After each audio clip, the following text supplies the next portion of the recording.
The winter of 1848 had settled over Ashwood Hall like a shroud, the kind of cold that seeped through stone walls and velvet curtains to lodge itself in the bones of those who dwelled within. Lady Georgiana Fairfax sat at the mahogany dining table in her usual place, the one closest to the draughty window, and wondered if her uncle had positioned her there deliberately, or if it was merely another small cruelty of circumstance that she had learned to endure without comment. 3 years had passed since her father's death in a sun-drenched valley in Greece. 3 years since Professor Edmund Fairfax had succumbed to a fever while excavating what he believed to be an undiscovered temple. 3 years since Georgiana's world had contracted from the modest but comfortable life of a scholar's daughter to this half-existence as a perpetual guest in her uncle's home. The dining room glittered with false warmth, crystal chandeliers ablaze with what must have been 100 candles, their light refracting through cut glass to cast dancing patterns on the silk-papered walls. The table groaned under the weight of the evening's feast, roasted pheasant and venison, delicate fish courses, vegetables glazed and arranged with artistic precision, all of it planned by Georgiana herself in her role as unofficial household manager, a position she occupied without title or acknowledgement.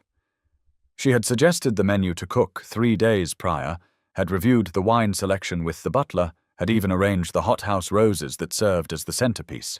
Yet when her uncle Lord William Ashwood complimented the presentation, he directed his praise to his daughter Beatrice, who had done nothing more than choose which gown to wear. Georgiana's hands rested in her lap, hidden beneath the table's edge, where no one could see how tightly she gripped her napkin, her knuckles white beneath gloves that had been darned twice and were growing thin at the fingertips. At 26, she occupied that peculiar purgatory reserved for unmarried women of gentle birth but insufficient fortune, too well-bred for employment, too poor for independence, too old by society's merciless calculations to harbour reasonable hope of marriage. The fire roared in the massive hearth, yet the heat seemed unable to reach her corner of the room, and Georgiana wondered if she would ever feel truly warm again, or if this persistent chill had become a permanent condition of her existence. Movement near the sideboard caught her eye as it always did, an unconscious habit she had developed over 3 years, the tracking of one particular servant among the many who glided through Ashwood Hall's rooms like ghosts in livery. Edmund, the footman whose Christian name she knew only because she had once overheard the housekeeper use it, stood in the shadows with perfect posture, a silver tea service balanced on one white-gloved hand. She knew his routine as well as her own, had learned the rhythm of his service. Without meaning to, the way he appeared each morning at precisely 8 o'clock to serve her breakfast tea, the angle at which he held the pot, the careful silence with which he performed his duties. There was nothing remarkable about him at first glance. A tall man, perhaps 30 years of age, with dark hair and features that might be called handsome in better light, dressed in the Ashwood livery of deep blue and silver that marked him as property of the household.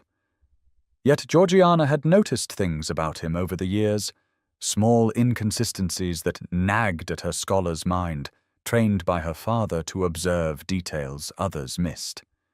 His hands, for instance, were not the rough, calloused hands of a man born to service, but rather long-fingered and elegant, the hands of a musician or a writer. His posture, while appropriately deferential, held a quality of natural authority that no amount of bowing and scraping could entirely disguise, and his eyes, dark and intelligent, seemed to absorb everything while revealing nothing, watching the family with an attention that felt less like servitude and more like study. She had never spoken more than a handful of words to him beyond the usual courtesies required between mistress and servant, and he had never addressed her except to inquire about her preferences regarding tea or to murmur the occasional necessary phrase in that low, carefully modulated voice that gave away nothing of his thoughts or origins. Yet in 3 years of silent coexistence, Georgiana had come to feel that Edmund saw her in a way no one else in this household did, that when his eyes met hers for those brief seconds as he placed her teacup before her each morning, she was not invisible, not merely the poor relation tolerated out of familial obligation, but a person of substance and worth. It was a foolish fancy, she knew, the desperate imagination of a lonely woman seeking recognition anywhere she might find it, even in the impersonal service of a footman who probably thought of her no more than he thought of the furniture he dusted. The crystal chandeliers above the table seemed to grow brighter as Beatrice Fairfax, Georgiana's cousin, and the undisputed beauty of the family, raised her left hand to admire the ring that adorned her fourth finger, a massive sapphire surrounded by diamonds that caught the candlelight and threw blue fire across the table. Beatrice was everything Georgiana was not, golden-haired and rose-cheeked, blessed with the kind of effortless beauty that required no artifice, possessed of a comfortable confidence that came from never having doubted her place in the world. At 21, she had rejected a dozen proposals, holding out for the most advantageous match, and now it seemed her patience had been rewarded beyond even her considerable expectations.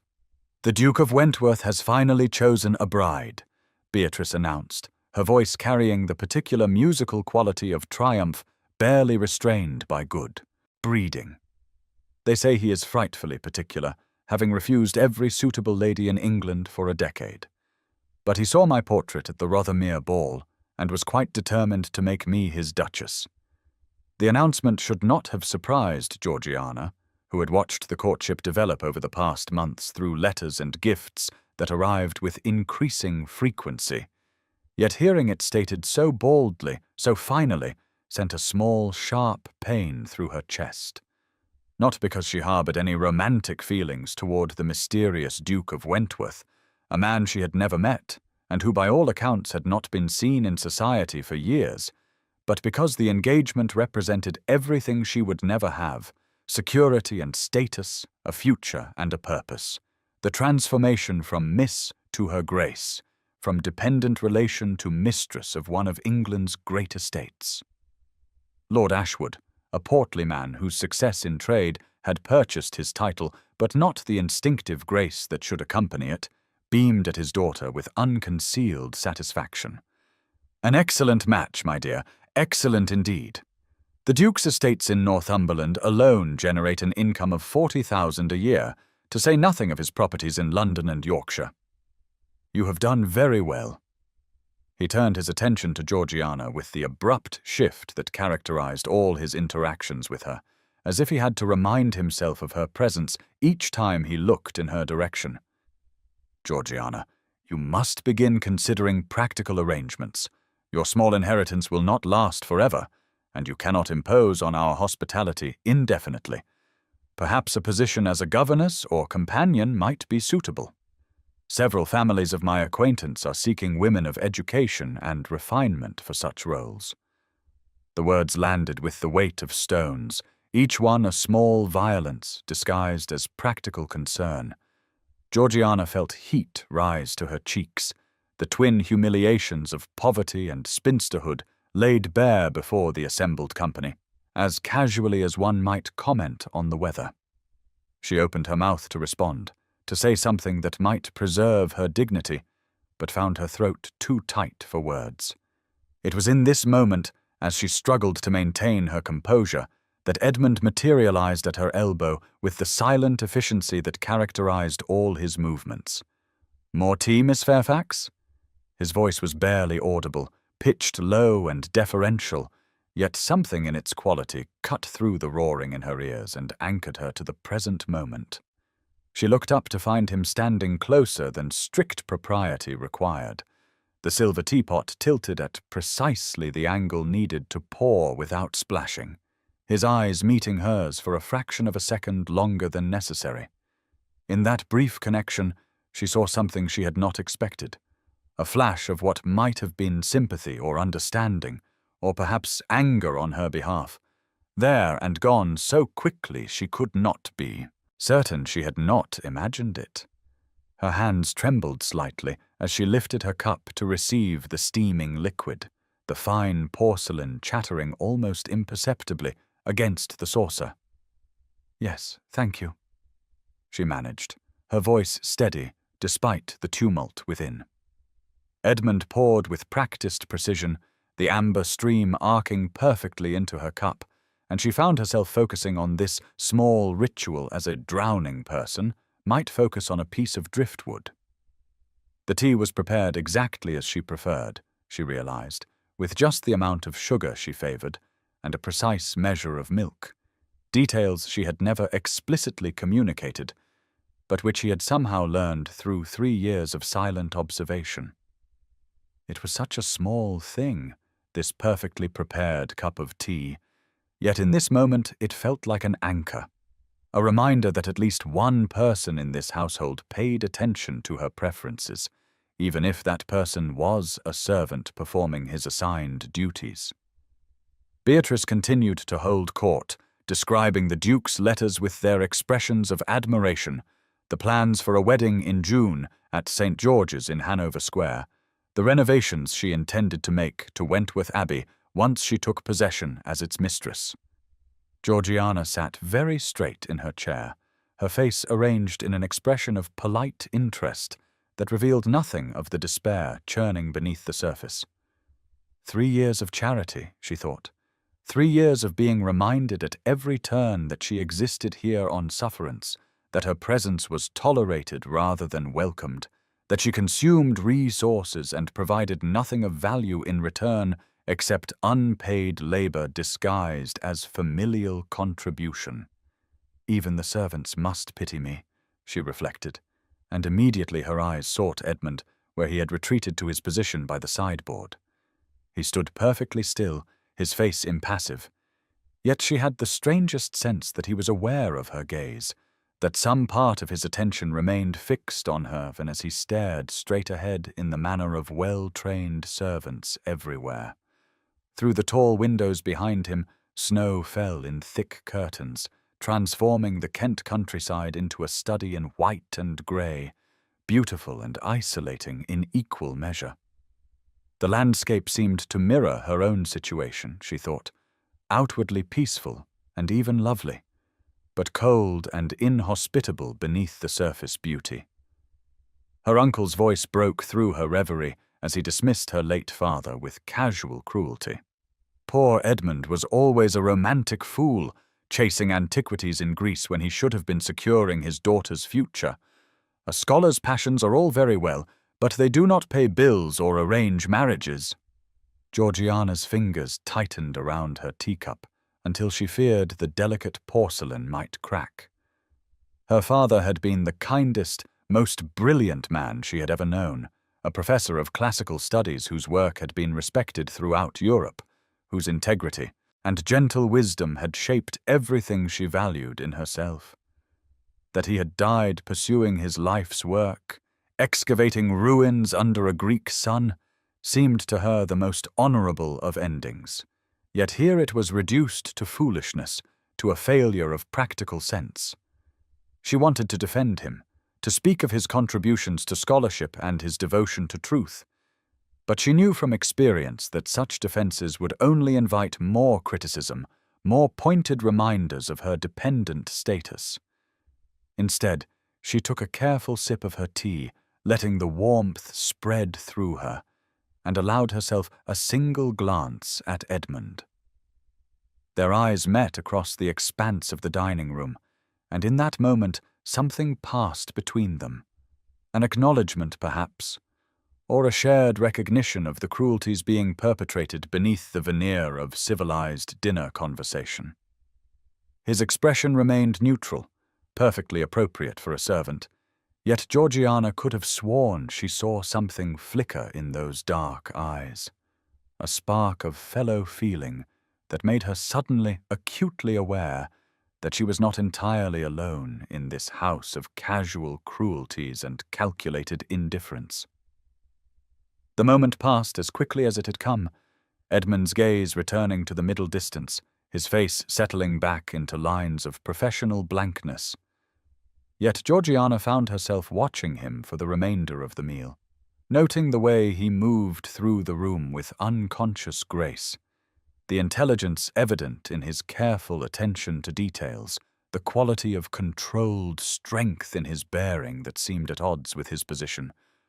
Who was this man who had served her tea every morning for 3 years, who prepared it exactly to her preferences without being told, whose eyes held depths that no servant's eyes should contain? The question nagged at her as Beatrice's voice rose and fell, cataloguing the Duke of Wentworth's many perfections, as her uncle calculated aloud the social advantages of the connection, as the meal dragged on through course after course of food Georgiana could barely taste. When at last the interminable dinner concluded, and she was free to retreat to her small chamber in the east wing, Georgiana carried with her not thoughts of her cousin's triumph or her own humiliation, but rather the memory of Edmund's eyes meeting hers, and the unsettling certainty that there was far more to the invisible footman than anyone in Ashwood Hall had ever bothered to notice. Sleep would not come, not after the humiliations of dinner, not with Beatrice's triumphant voice still echoing in her mind, not with her uncle's casual dismissal of her father burning like acid in her chest, and so Georgiana found herself slipping from her cold chamber at midnight, drawn to the one place in Ashwood Hall that still felt like sanctuary. The library had been her refuge since childhood, visits to her uncle's estate, and in the 3 years of her residence here, it had become the single room where she felt she had any right to exist without apology or explanation. Her uncle cared nothing for books beyond their value as decorative objects that signified wealth and cultivation, and Beatrice found reading tedious unless it involved fashion plates or romantic novels of the most frivolous sort, which meant the library remained blessedly unpopulated, a kingdom of leather and paper where Georgiana could breathe without the constant weight of obligation and inadequacy pressing down upon her. She carried no candle as she made her way through the darkened corridors there. Knowing the route by heart, her stockinged feet illant on the cold marble floors. The house settled around her with the particular creaks and sighs of an old estate in winter, timbers contracting in the cold, wind-rattling window panes, the distant sound of someone in the servant quarters closing a door. She pushed open the heavy oak door to the library and stepped inside, expecting darkness and solitude, expecting to find the room empty as it always was at this hour, and so the sight that greeted her stopped her completely, her hand still on the doorknob, her breath catching in her throat. Edmund sat in her uncle's favourite leather chair, the wing-back positioned near the dying fire, and he was reading. Not merely holding a book as one might hold any object, but truly reading, absorbed in the text with the kind of focused intensity she recognized from her father's study, from her own late-night sessions with difficult texts. A single candle burned on the small table beside him, its flame casting golden light across his face, and in that light he looked entirely different from the impassive footman who had served her tea just hours earlier. He had removed his livery coat and sat in shirt-sleeves, his waistcoat unbuttoned, his cravat loosened, looking relaxed in a way she had never seen him, looking like a gentleman in his private study rather than a servant stealing moments in his master's library. The book in his hands was substantial, leather-bound and clearly old, and as Georgiana's eyes adjusted to the dim light, she recognized it with a shock of recognition that sent her heart racing. It was a volume of Aristotle, the Greek text her father had kept in his own library, the same edition he had read to her on winter evenings when she was a girl, learning the alphabet of that ancient language. Edmund held it with the ease of familiarity, his eyes moving across the page with the fluid comprehension of someone who truly understood what he read, and Georgiana felt the foundations of everything she thought she knew about this man crack and shift beneath her. He had not yet noticed her presence, so absorbed was he in his reading, and she stood frozen in the doorway watching him, her mind racing through 3 years of interactions, Every moment of service, every carefully neutral expression, every instance of that strange sense she had that he saw more than a footman should see. Who was this man who read? Aristotle in the original Greek at midnight in her uncle's library, who sat in that chair with the unconscious authority of someone accustomed to claiming space rather than deferring to others, whose very posture in this unguarded moment suggested education and breeding far beyond what his position indicated. The floorboard beneath her foot creaked, and Edmund's head snapped up, his eyes meeting hers across the room, and she watched as something remarkable happened. For a single heartbeat his face remained open, showing surprise and something else, something that looked almost like relief or recognition, or perhaps a kind of weary resignation. And then the transformation occurred, the mask slamming back into place with such speed and completeness that she might have imagined that moment of genuine emotion. He stood abruptly, the book falling closed in his hands, his shoulders assuming the deferential curve of a servant caught where he should not be, his eyes dropping to the floor in the manner of one acknowledging transgression. "Miss Fairfax," he said, and even his voice had changed, taking on that careful neutrality he always employed, yet she could hear the strain in it now, could detect the effort required to maintain the pretense. "I apologize. I should not be here. I will leave at once." But Georgiana had seen too much, understood too much in that unguarded moment, and she found herself moving into the room rather than retreating, closing the door behind her with a soft click that seemed unnaturally loud in the silent library. She should let him go, should pretend she had seen nothing, should maintain the proper distance between mistress and servant, but the events of the evening had stripped away her capacity for pretense, and besides, her scholar's curiosity, the quality her father had nurtured and her uncle dismissed as unbecoming, was fully aroused. "You read Greek," she said, and it was not a question but a statement of fact, spoken with the wonder of someone discovering an entirely new species of creature in a familiar garden. "The book in your hands is Aristotle's Metaphysics, the Becker edition, which contains the original Greek text without translation." Edmund's hands tightened on the volume, his knuckles whitening, and when he looked up at her, his eyes held a complexity of emotion she could not entirely pass, wariness and calculation, and beneath it all a kind of desperate hope. His accent, she noticed, had shifted slightly, the careful servant's diction giving way to something more refined, more educated, though he seemed to be fighting to maintain his usual speech patterns. "My mother believed education was the right of every man, regardless of his birth," he said slowly, each word chosen with visible care. "She taught me before she died. I have been teaching myself Greek these past years to better myself, to perhaps one day secure a position of greater responsibility." The explanation was plausible enough on the surface, the sort of improving tale that might be told of an ambitious servant seeking advancement, yet everything about the scene contradicted it. The ease with which he had been reading suggested years of study, not the halting progress of a self-taught amateur, and the particular edition he held was a scholar's text, not the simplified versions used for beginners. Moreover, there was something in his manner, in the way he held himself even now as he tried to assume appropriate deference, that spoke of natural authority rather than learned subservience. Georgiana moved closer, her eyes on the book in his hands, and found herself speaking without conscious thought. "That is Aristotle's Metaphysics. My father used to read it aloud to me. I have not thought of those evenings in years." She paused, memories rising unbidden, her father's voice in the fire-lit study, his patient explanations of difficult concepts, his delight when she grasped some nuance of the ancient philosopher's argument.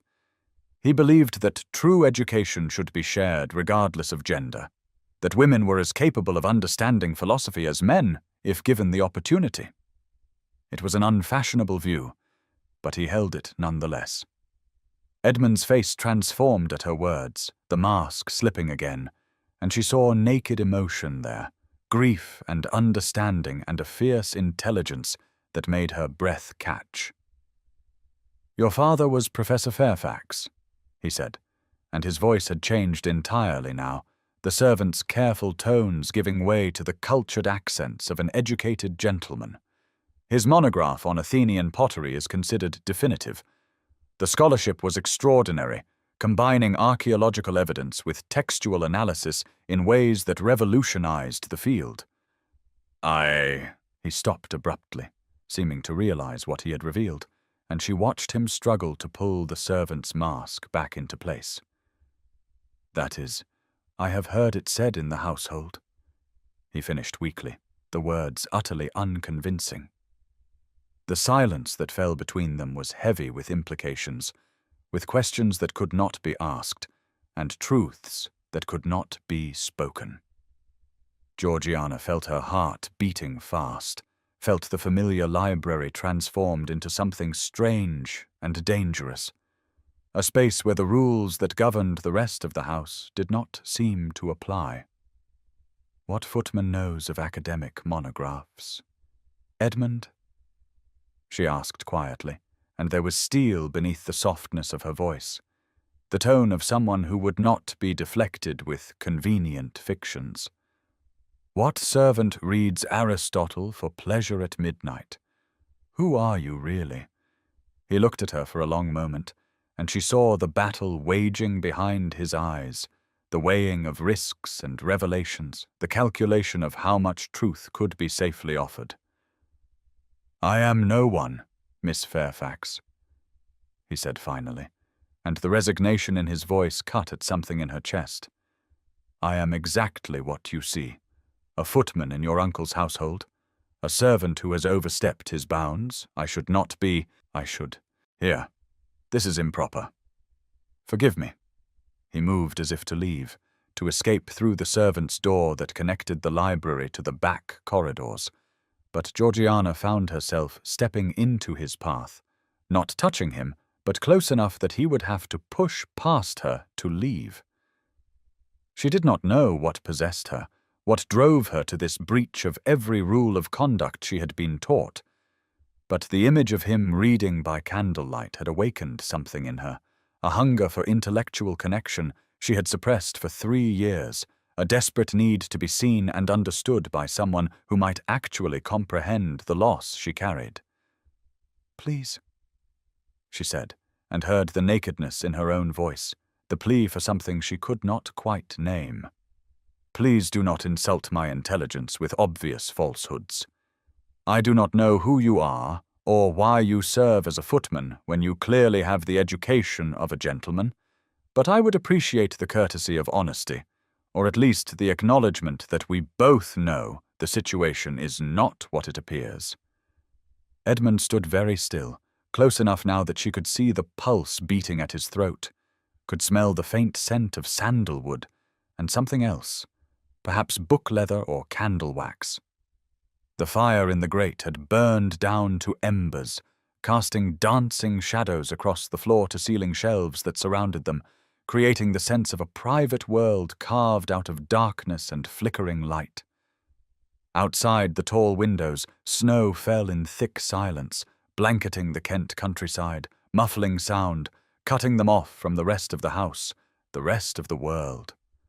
The library had always felt like a sanctuary to Georgiana, but now it felt like something more, a space outside the normal rules of society, a room where impossible conversations might occur and forbidden connections might form.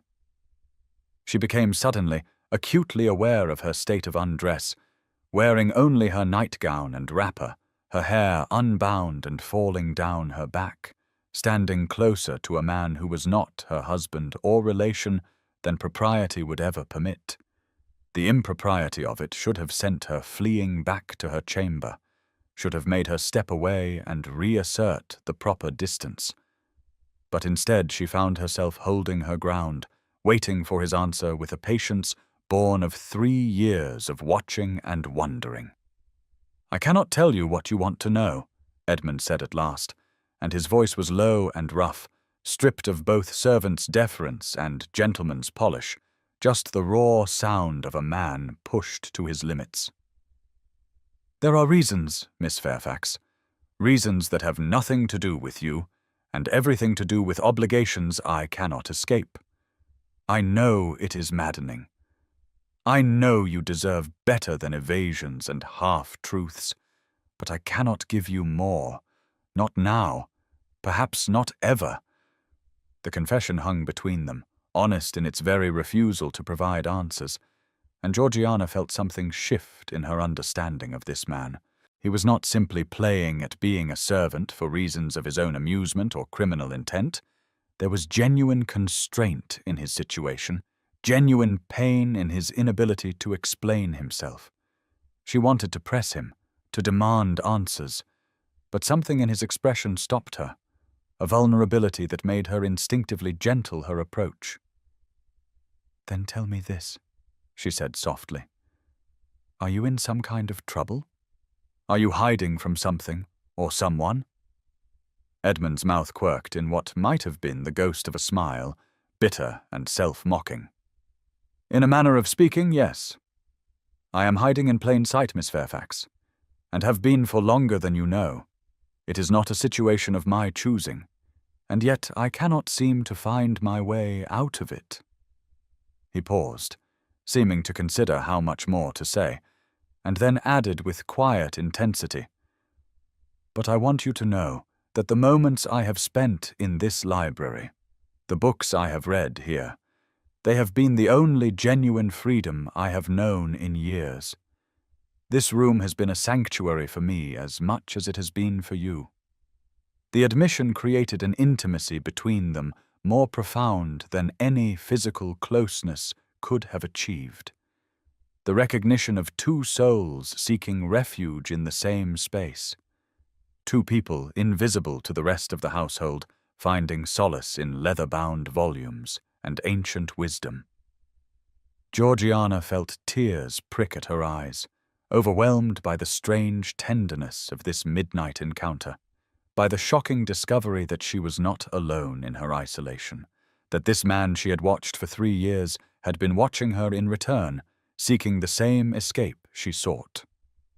Without thinking, acting on pure instinct, she moved to the shelves and reached for a book on a high shelf, one of her father's volumes on Greek antiquities that she had been meaning to retrieve for weeks.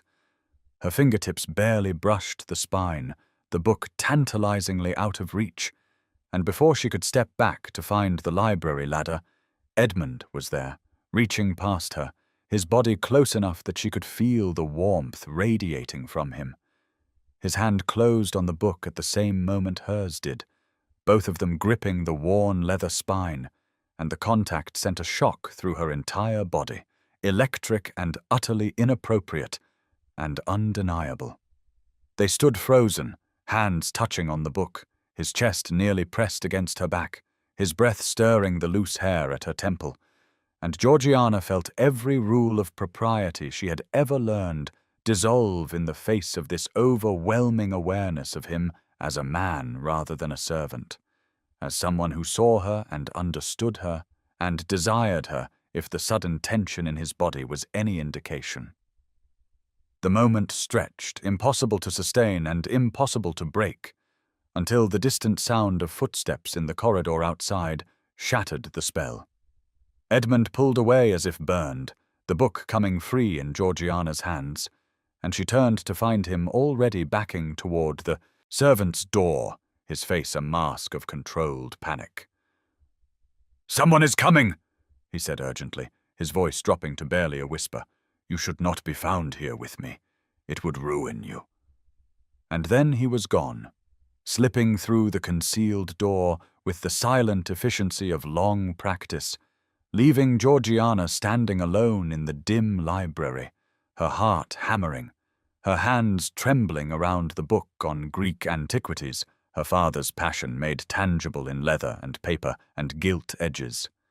The footsteps passed by the library door without pausing, probably just a housemaid on some late errand, but the interruption had been enough to remind them both of the danger inherent in their situation, the impossibility of what had almost happened in that moment of connection.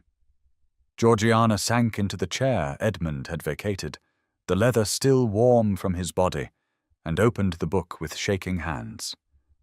Inside the front cover, she found her father's bookplate, his name inscribed in his familiar hand, and beneath it a small notation in different ink, recent and unmistakably Edmund's writing. The note read simply, "Page 47." And when she turned to that page, she found a passage marked lightly in pencil, a description of archaeological methods her father had developed, techniques that had revolutionized the study of pottery fragments and their significance in understanding ancient daily life.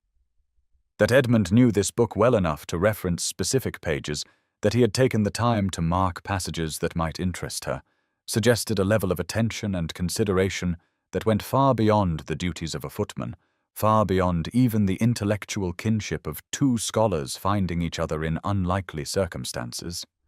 She sat in the chair until the candle burned low and the fire died completely, the book open on her lap, her mind churning through everything she had learned and everything she still did not know. Edmund was not what he seemed, that much was certain. He was educated far beyond any servant, familiar with her father's academic work, capable of reading ancient Greek with apparent fluency, and burdened by some obligation that kept him trapped in a position utterly at odds with his abilities and breeding. He had been in this library before, many times judging by his comfort in the space, and he had been reading her father's books, studying them with enough care to mark passages he thought she might appreciate. The impossibility of the situation pressed down on her like a physical weight, the vast gulf between her dependent status and his servant's position, the complete inappropriateness of any attachment between them, the scandal that would erupt if anyone suspected the nature of their midnight encounter. Yet beneath the rational understanding of all these obstacles, Georgiana felt something else stirring, a fierce joy at having been truly seen, truly understood, perhaps for the first time since her father's death. Edmund, whoever he really was, recognized her as an intellectual equal, someone capable of appreciating ancient philosophy and archaeological scholarship, someone worth marking passages for, someone worth the risk of discovery in a midnight library. She touched the page where his pencil mark lingered, tracing the faint line with one finger, and felt the strangest sensation, as if the 3 years of invisible service, all those mornings of perfectly prepared tea, all those moments when their eyes had met across crowded rooms, had been leading inevitably to this night. This revelation, this impossible connection that could never be acknowledged in daylight, but which had nevertheless irrevocably altered the landscape of her carefully constrained existence. And now's the time to stop and subscribe to our channel. Every subscriber brings us closer to 1,000, which helps us keep these stories alive and coming your way. If you enjoyed this video, don't forget to like it and drop a comment telling us where you're watching from. It's always amazing to see how far these tales travel across the world. Now let's continue. The library became their world, a kingdom of candlelight and whispered conversation that existed outside the rigid hierarchies of daylight hours. And over the 6 weeks that followed that first midnight encounter, Georgiana found herself drawn there each night with the inevitability of tides pulled by the moon. Edmund was always already there when she arrived, as if he could sense the moment she would slip from her chamber and make her way through the darkened corridors, and she wondered if he waited for her, if he spent his evenings watching the clock until the hour grew late enough that the rest of the household had retired, and they could claim this stolen time for themselves. They spoke of philosophy at first, safe intellectual territory that allowed them to maintain some pretense of propriety, discussing Aristotle's theories of causation and Plato's forms, debating the merits of Stoic philosophy versus Epicurean thought with the kind of engaged intensity Georgiana had not experienced since her father's death. Edmund's knowledge was extraordinary, far exceeding what any self-taught servant could have acquired, demonstrating familiarity not just with the classical texts themselves, but with contemporary scholarly debates about interpretation and translation, referencing recent archaeological discoveries in Greece and Italy that had been published in academic journals to which no footman would have access. When she mentioned her father's work on Athenian pottery, Edmund could discuss specific arguments from the monograph, could debate fine points of dating methodology and stylistic analysis, could even suggest connections to related scholarship that her father might have found illuminating. It was impossible, all of it utterly impossible, and yet night after night he proved himself her intellectual equal, or perhaps even superior, someone who had clearly received the finest education available to young men of the highest social standing. She began to notice other details that contradicted his servant's position, small things that accumulated into an overwhelming body of evidence that Edmund was not what he claimed to be. His hands, which she found herself studying with perhaps more attention than was strictly proper, were long-fingered and elegant, unmarked by the calluses and rough skin that characterized men who performed physical labor, the nails neatly trimmed and clean in a way that suggested habits of grooming more appropriate to a gentleman than a footman. His syntax, carefully controlled during their daylight interactions, would slip at night when he became absorbed in argument, revealing speech patterns that belonged to the upper classes, the unconscious markers of breeding and expensive education that no amount of play-acting could entirely disguise. She noticed, too, the way the housekeeper, Mrs. Whitmore, treated him, not with the casual authority she exercised over the other servants, but with a curious deference, almost as if she were in his employ rather than the reverse. And once Georgiana had observed the older woman actually curtsy slightly when speaking to Edmund in the corridor, a gesture so automatic and so utterly inappropriate for addressing a footman that Georgiana had stopped in her tracks, staring until both Edmund and Mrs. Whitmore noticed her presence and the housekeeper hurried away with suspicious speed.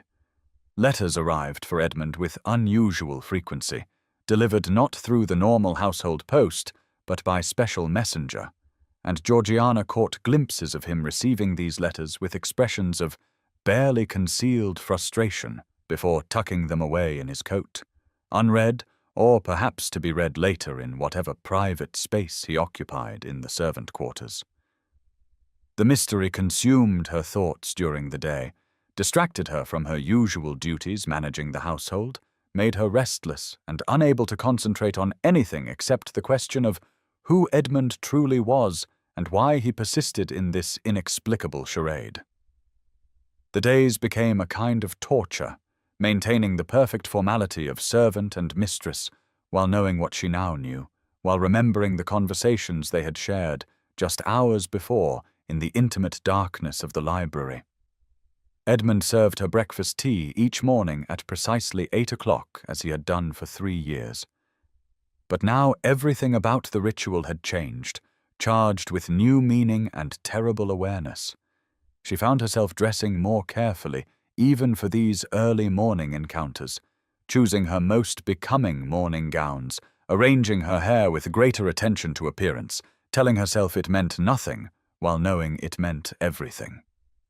One particular morning in early March, as winter began its reluctant retreat, and the first signs of spring appeared in the gardens beyond the breakfast-room windows, Edmund poured her tea with his usual precise movements, and their fingers brushed on the handle of the cup. It was the briefest contact, over in a heartbeat, the kind of accidental touch that occurred 100 times a day in any household, yet Georgiana saw Edmund's eyes close briefly, as if in physical pain, saw his jaw tighten and his hand tremble infinitesimally before he regained control. The moment cut through her with shocking force, the realization that he felt it too, this impossible attraction that built with every midnight conversation, every shared laugh over some obscure philosophical point, every moment when their eyes met across the pages of ancient texts, and she felt seen in ways she had never experienced before. The impossibility of their situation pressed down on her with suffocating weight, the vast distance between her position as dependent relation and his as servant creating a gulf that could never be crossed without scandal and ruin. Yet the very impossibility seemed only to intensify the feelings growing between them, transforming simple intellectual companionship into something far more dangerous and consuming. They began taking risks, small at first, and then increasingly reckless, standing closer than propriety allowed when examining books together in the library, letting conversations drift from safe intellectual topics to more personal territory, sharing confidences about loneliness and loss, and the particular pain of living in a household where one felt perpetually invisible. Edmund told her about his mother, who had died when he was young, a woman of great intelligence and learning, who had believed education was a fundamental right rather than a privilege of birth. And Georgiana heard in his voice a grief that mirrored her own for her father, a shared understanding of what it meant to lose the person who had truly seen and valued you. She told him about the 3 years since her father's death, the slow erosion of her sense of self-worth, the constant reminders that she existed on sufferance and had no real place or purpose, and Edmund listened with an intensity that made her feel her experiences mattered, that her pain was valid rather than the self-indulgent complaints of a woman who should be grateful for any shelter at all. He began leaving books for her, volumes pulled from the shelves and left on the small table beside what had become her chair, always with passages marked in light pencil that he clearly chose specifically for her, pieces of poetry or philosophy or archaeological description that he thought would interest or move or challenge her. It was a silent conversation carried on in the margins of texts, his pencil marks becoming a kind of intimate communication that existed parallel to their spoken words, and Georgiana found herself treasuring these marked passages, returning to them during the day when she could not see him, tracing the faint lines and imagining his hand making those marks, thinking of her. The household around them had erupted into chaos as preparations for Beatrice's wedding accelerated, the event now scheduled for the first week of June, just 10 weeks away, and the frenzy of activity provided useful cover for Georgiana and Edmund's increasingly frequent encounters. Dressmakers came and went, bearing elaborate creations for Beatrice's trousseau, and the dining room became a staging ground for discussions of guest lists and seating arrangements and menu selections that consumed hours of her uncle's attention. The Duke of Wentworth, Beatrice's mysterious betrothed, had still not visited Ashwood Hall, conducting his courtship entirely through letters that arrived with impressive regularity and gifts of increasing extravagance, jewels and silk, and a matched pair of carriage horses that had Beatrice squealing with delight. The absence should have struck everyone as peculiar, Georgiana thought. This duke who was supposedly so enamored of his bride that he could not wait to marry her yet, who apparently could not spare the time to actually meet her in person. But Beatrice seemed unconcerned, too busy displaying her engagement ring and planning her elevation to duchess to question the oddity of the situation. Georgiana found the whole business strange and rather sad, a marriage arranged between two people who had never spoken face to face, but then the aristocracy specialized in such arrangements, treating matrimony as a business transaction rather than a meeting of hearts and minds. One night in late March, when spring had truly arrived and the gardens beyond the library windows showed early bulbs pushing through the soil, crocuses and snowdrops bringing color back to the gray winter landscape, Georgiana finally confronted Edmund directly about his identity. They had been discussing a particularly complex passage in Marcus Aurelius, debating whether the Stoic emperor's philosophy of acceptance could be reconciled with any meaningful pursuit of personal happiness, when Georgiana set down her book and fixed Edmund with a level stare. "You are not a footman," she said, abandoning any pretense of accepting his cover story. "Everything about you contradicts it. Your education, your bearing, your knowledge of my father's academic work, the way Mrs. Whitmore treats you, the letters that arrive by special messenger. Why do you hide here, Edmund? What are you running from?" Edmund had been sitting in his usual chair across from her, relaxed and absorbed in their conversation, but at her question his entire body tensed, the mask of careful neutrality slamming back into place even as she watched. For a long moment he said nothing, and she could see him weighing how to respond, calculating how much truth he could safely reveal. When he finally spoke, his voice was low and strained, the words clearly costing him effort. "Everyone hides from something, Miss Fairfax. You hide in this library from a world that has diminished you, that has reduced you, from a professor's beloved daughter to a poor relation tolerated on sufferance. I hide in plain sight from a world that would destroy me if it knew the truth." The answer was honest in its evasiveness, acknowledging the question while refusing to truly answer it, and Georgiana felt frustration rising sharp and hot in her chest. 3 years, Edmund. 3 years you have been invisible to me, serving my tea every morning, moving through this house like a ghost, and now I can see nothing else. I think about you constantly. I find myself watching for you during the day, counting the hours until I can come here at night and speak with you as an equal. You have become the center of my existence, and yet I do not even know who you really are. The confession hung between them, more raw and vulnerable than she had intended, laying bare the depth of her feelings in a way that could not be retracted or softened. Edmund's face transformed with anguish, and she saw him fighting some internal battle, duty warring with desire, obligation struggling against honest emotion. "I cannot tell you," he said finally, and his voice broke slightly on the words. "Not yet. The revelation would hurt more people than just myself. There are obligations, commitments I made long ago that I cannot simply abandon, no matter how much I might wish to." The vagueness of his answer terrified her, suggesting complications she could not even imagine, and her mind immediately leapt to the worst possibility. "Are you married?" she asked, and heard the fear in her own voice, the desperate need to know if this impossible attachment was also an immoral one. Edmund's head snapped up, his eyes meeting hers with fierce intensity. "No," he said emphatically. "I swear to you on everything I hold sacred, there is no wife, no attachment of that nature. I am not betraying another woman by spending these nights with you. But there is an obligation, a commitment made when I was very young to someone I did not choose, an arrangement that binds me regardless of my personal wishes or feelings.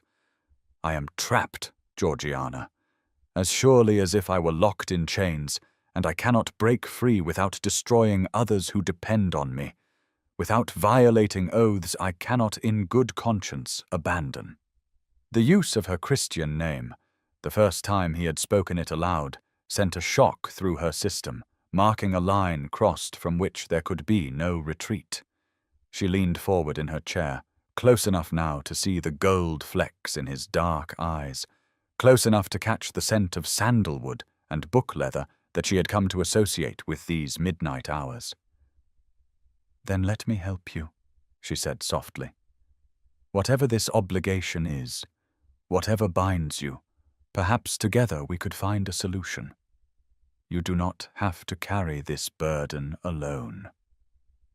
Edmund reached out as if to touch her face, his hand rising and then falling back to his side as he remembered himself. Remembered the impossibility of any physical contact between them. "You are generous beyond measure," he said, his voice rough with emotion. "But this is not a problem that can be solved through cleverness or determination. It is woven into the fabric of who I am, what I am, and to cut those threads would unravel everything.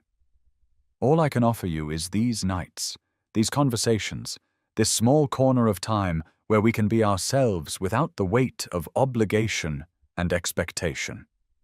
It is not enough, I know that, but it is all I have to give. The spring continued its advance, transforming the grounds of Ashwood Hall from winter barrenness to tentative green. And Georgiana and Edmund continued their pattern of midnight meetings, each conversation deepening the connection between them, while the mystery of his true identity remained frustratingly opaque. She began to catalogue the clues obsessively, lying awake during the hours when sleep would not come, trying to piece together a coherent picture from the fragments she had gathered. He was clearly aristocracy. That much seemed certain, probably titled given the deference Mrs. Whitmore showed him, but what circumstances could drive a nobleman to serve as a footman in another man's household? Was he in hiding from creditors, from scandal, from some crime that would see him imprisoned, or worse if discovered? The obligation he spoke of suggested an arranged marriage, perhaps, some dynastic alliance contracted in his youth that he sought to escape. But if so, why not simply break the engagement and face the social consequences rather than living this bizarre double existence? Nothing made sense. And yet the evidence was undeniable. Edmund was not what he appeared, had never been what he appeared. And with each passing night, Georgiana felt herself falling deeper into impossible love with a man whose real name she might not even know. Their daytime encounters became almost unbearable, the formal servant-mistress interactions a torture of suppressed feeling and careful distance. She would sit at breakfast while Edmund poured her tea, his face a perfect mask of professional neutrality, and want to scream at the unfairness of it all, the cruel joke of finding intellectual and emotional connection with someone permanently separated from her by the rigid hierarchies of English society. Even if he were revealed to be a gentleman fallen on hard times, even if his mysterious past proved less scandalous than she feared, the fact remained that she was a dependent relation with no fortune or prospects, and he was a servant, and any attachment between them would bring nothing but scandal and ruin to them both. Yet despite knowing this, despite understanding the absolute impossibility of any future together, Georgiana could not bring herself to stop seeking him out each night, could not give up the only true happiness she had known since her father's death. In early April, as Beatrice received yet another extravagant gift from her absent duke, an emerald necklace that must have cost several £1,000, Georgiana stood in the drawing-room watching her cousin preen and parade her good fortune, and felt a hollow despair settle in her chest. This was what the world valued, she thought bitterly. Jewels and titles and advantageous matches, not meeting of minds or genuine understanding, not the kind of intellectual and emotional partnership she had found with Edmund in their midnight library. Beatrice would become a duchess without ever having a real conversation with her husband, would live in luxury and status, while Georgiana, who had found something infinitely more precious, would lose it all when Edmund's mysterious obligation finally forced him to leave, when whatever circumstances had brought him to Ashwood Hall resolved themselves and he vanished from her life as suddenly as he had entered it 3 years ago, before she had even known enough to notice or care. The announcement came at breakfast on a Wednesday in late May, delivered by Lord Ashwood, with the barely contained excitement of a man who had waited years for this moment to arrive. The Duke of Wentworth would be arriving at Ashwood Hall in 3 days' time, finally coming to claim his bride, and the wedding would proceed as planned in a fortnight, with all the grandeur befitting the union of 2 of England's greatest families. The household erupted into frenzied preparation, servants running in all directions, tradesmen summoned to make last-minute improvements to guest chambers, cook conferring urgently with Lord Ashwood about menus suitable for entertaining a duke of such consequence and wealth. Beatrice floated through the chaos in a state of rapturous anticipation, ordering new gowns and practicing her curtsy, and boring anyone who would listen with endless speculation about what her future husband would be like, whether he would be tall or short, dark or fair, handsome or merely distinguished, as if these superficial details mattered more than the character of the man she was binding herself to for life.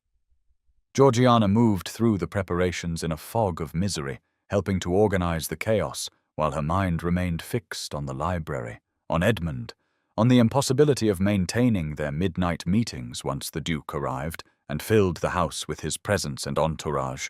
She had not seen Edmund since the announcement, had noticed his absence from breakfast service with a growing sense of alarm that intensified when she made discreet inquiries, and learned he had been confined to the servants' quarters with some vague illness, a convenient fiction that fooled no one, but which provided plausible explanation for his sudden disappearance from household duties.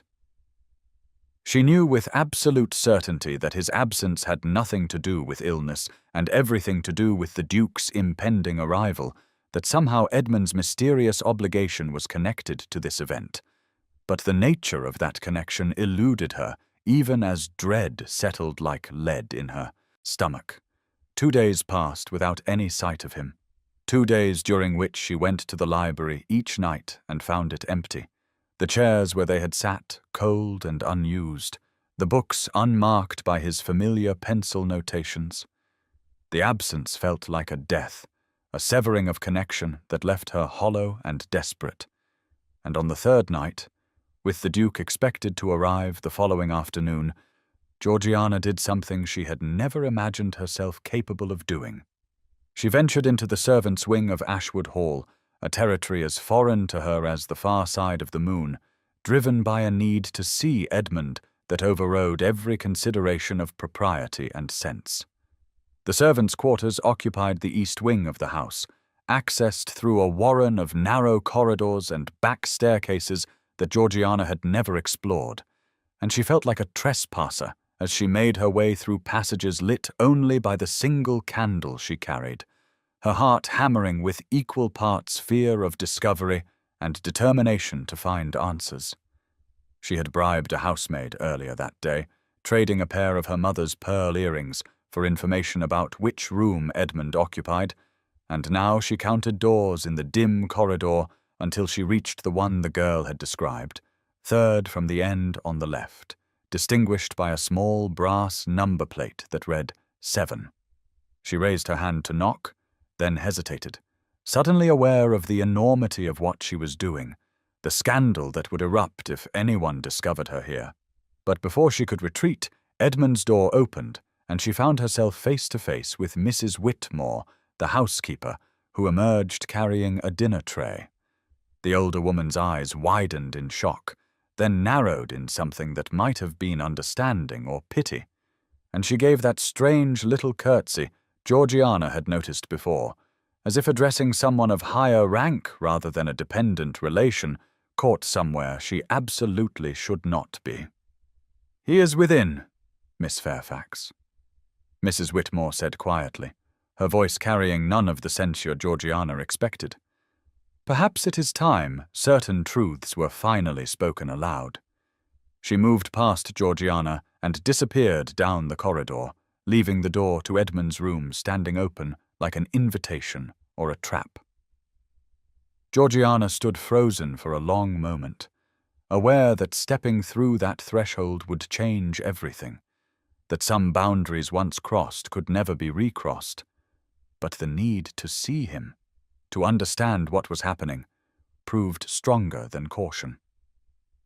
She entered the room and immediately understood that something was profoundly wrong with the picture Edmund had painted of himself as a simple footman making his way in the world. The chamber was far too fine for servants' quarters, furnished not with the rough wooden pieces appropriate to his supposed station, but with elegant mahogany furniture, a proper bed with silk hangings, rather than the narrow cot most footmen would occupy, a writing desk of obvious quality positioned near the window. Books lined one wall, volumes that she recognized from the library downstairs, and others that must be Edmund's personal collection, works of philosophy and history and classical literature that would cost more than a footman earned in years. A wardrobe stood open, revealing not just the blue and silver Ashwood livery, but also gentlemen's clothing of obvious expense and quality, coats of superfine wool and silk waistcoats and linen shirts, so fine they must have come from the most exclusive tailors in London. But it was the writing desk that drew her attention, pulled her across the room with the inevitability of gravity, because on its surface lay a half-written letter, the ink still wet, and even from a distance she could see the signature that stopped her heart. The letter was addressed to a firm of solicitors in London, discussing arrangements for a wedding settlement, and it was signed in a bold, decisive hand. Edmund Wentworth, Duke of Wentworth. The words swam before her eyes as her mind struggled to process what they meant, to reconcile the impossible information they conveyed with everything she thought she knew. Edmund was the Duke, had been the Duke all along, was the very man betrothed to her cousin Beatrice, the absent bridegroom who had conducted his courtship through letters and gifts while living as a servant in his future father-in-law's household. The revelation crashed over her like a wave, drowning her in implications and betrayals, and she reached for the desk to steady herself as the room tilted and spun. Every moment of the past 6 weeks recontextualized itself in her mind. Every conversation in the library transformed from intellectual connection between equals into something far more sinister.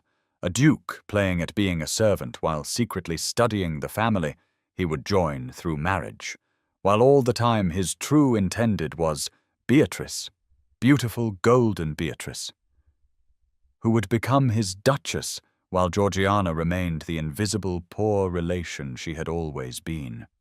She had been such a fool, had let herself believe that someone saw her, valued her, when in reality Edmund had come to Ashwood for Beatrice just like every other man of consequence, had looked past Georgiana to her prettier, wealthier, more suitable cousin exactly as the rest of the world did. The pain was so intense it felt physical, a crushing weight on her chest that made breathing difficult, and she was still standing there holding the damning letter when she heard footsteps behind her and Edmund's voice, rough with shock and something that might have been despair. Georgiana. She turned to face him. This man she thought she knew, this stranger wearing Edmund's face, and saw him framed in the doorway, still dressed in his footman's livery, his expression transformed by anguish and what looked like genuine fear. He stepped into the room and closed the door behind him, an automatic gesture toward privacy that under any other circumstances would have been ruinously improper, but which now seemed merely absurd, given the magnitude of deception already accomplished. "You are the Duke," she said, and was distantly proud that her voice remained steady, even as her hands shook, making the letter tremble in her grip. "You have been him all along. Every tea service, every polite yes, Miss Fairfax, every moment in the library discussing philosophy and my father's work, all of it a lie." Edmund flinched as if she had struck him, his face draining of colour, but he made no attempt to deny the accusation. "Not the library," he said urgently, moving toward her with one hand outstretched as if to touch her, to comfort her, before apparently thinking better of it and letting his arm fall to his side. "Never those nights, Georgiana. That was the only truth in 3 years of deception, the only time I could be myself, be honest about what I thought and felt and valued. Everything else was performance, yes, but not those conversations with you." The use of her first name barely registered through the roaring in her ears, through the crushing weight of betrayal and humiliation. "You are betrothed to Beatrice," she said, and heard her voice rise despite her attempts at control. "You have been living here, watching your future bride, sending her love letters and expensive gifts while sitting in the library with me every night pretending to be a footman who reads Greek. Did you laugh at me? Did you find it amusing, the poor relation so desperate for attention that she did not question why a servant possessed a gentleman's education. Tears were streaming down her face now, hot and unbidden, and she saw answering moisture in Edmund's eyes, saw him struggling with emotion that looked genuine, even though she could no longer trust anything about him. "I never laughed at you," he said, his voice breaking. "I never found any of this amusing." "Georgiana, please let me explain. I inherited the dukedom at 19, just a boy, when my father died suddenly. With his last breath he made me swear to honor the betrothal he had arranged when I was 7 years old, a contract joining the Wentworth estates with the Fairfax properties through marriage to Beatrice, who was then just 12. I was appalled, sickened by the idea of being bound to a child I did not know based on negotiations about land and money. But I had given my dying father my word, and I could not simply abandon the commitment. So I did what seemed at the time like the logical thing. I came here to observe the family I was contracted to join, to understand who Beatrice was before I bound myself to her for life. I assumed a false identity, took a position as footman through connections my mother's family had with the household, intending to stay a few months and then reveal myself, and proceed with the marriage. But months became years, and I kept finding reasons to delay, to postpone, to put off the moment when I would have to claim my true identity and fulfill my obligation. The explanation poured out of him in a rush, words tumbling over each other, as if he had been waiting years to speak them aloud, and Georgiana listened with a kind of numb horror, understanding dawning like a slow and terrible sunrise. "You came here for Beatrice," she said flatly. "You came to study your future bride, to determine if you could tolerate spending your life with her, and instead you found me in the library and what? Decided I would make a pleasant diversion while you waited to marry my cousin? Is that what the past 6 weeks have been? Entertainment for a bored duke playing at being a servant?" Edmund moved then, crossing the space between them in 2 long strides, and before she could retreat, he had grasped her shoulders, not roughly, but with desperate intensity, his face inches from hers, his eyes blazing with emotion that could not possibly be feigned. "I never intended this," he said, and his voice was raw with anguish. "I came to observe a family arrangement, to see if I could endure a marriage to a woman chosen for me in childhood, and for the first 2 years I barely noticed you. You were invisible to me, just as you said you were invisible to everyone else, the quiet cousin who managed the household and kept to herself. But then something changed. I cannot even tell you when it happened, but I began to see you. I saw how you handled your uncle's casual cruelties with dignity, how you planned his dinners and received no credit, how you would slip away to the library late at night, seeking refuge in books because you had nowhere else to go. I saw your loneliness because it mirrored my own, and I started going to the library hoping I might encounter you there, hoping for the chance to speak with someone who understood what it meant to be trapped in an impossible situation. And when we finally did speak that first night, when I saw your face light up discussing Aristotle and your father's work, I was lost. I fell in love with you, Georgiana, brilliant and kind and invisible to everyone but me. I saw you, truly saw you, and in seeing you I finally saw myself clearly too, saw what my life had become, what I had sacrificed in service to obligation and duty. The confession should have moved her, should have softened the betrayal, but instead it only made the pain sharper, more acute. "You saw me," she said, and the bitterness in her voice surprised them both. "Then why did you not trust me with the truth? Why let me fall in love with a footman who does not exist? Why take those nights in the library, those conversations, those moments when I felt truly known for the first time in 3 years, and build them all on lies?" Edmund's hands fell from her shoulders, and he stepped back, his face crumpling with grief and self-recrimination.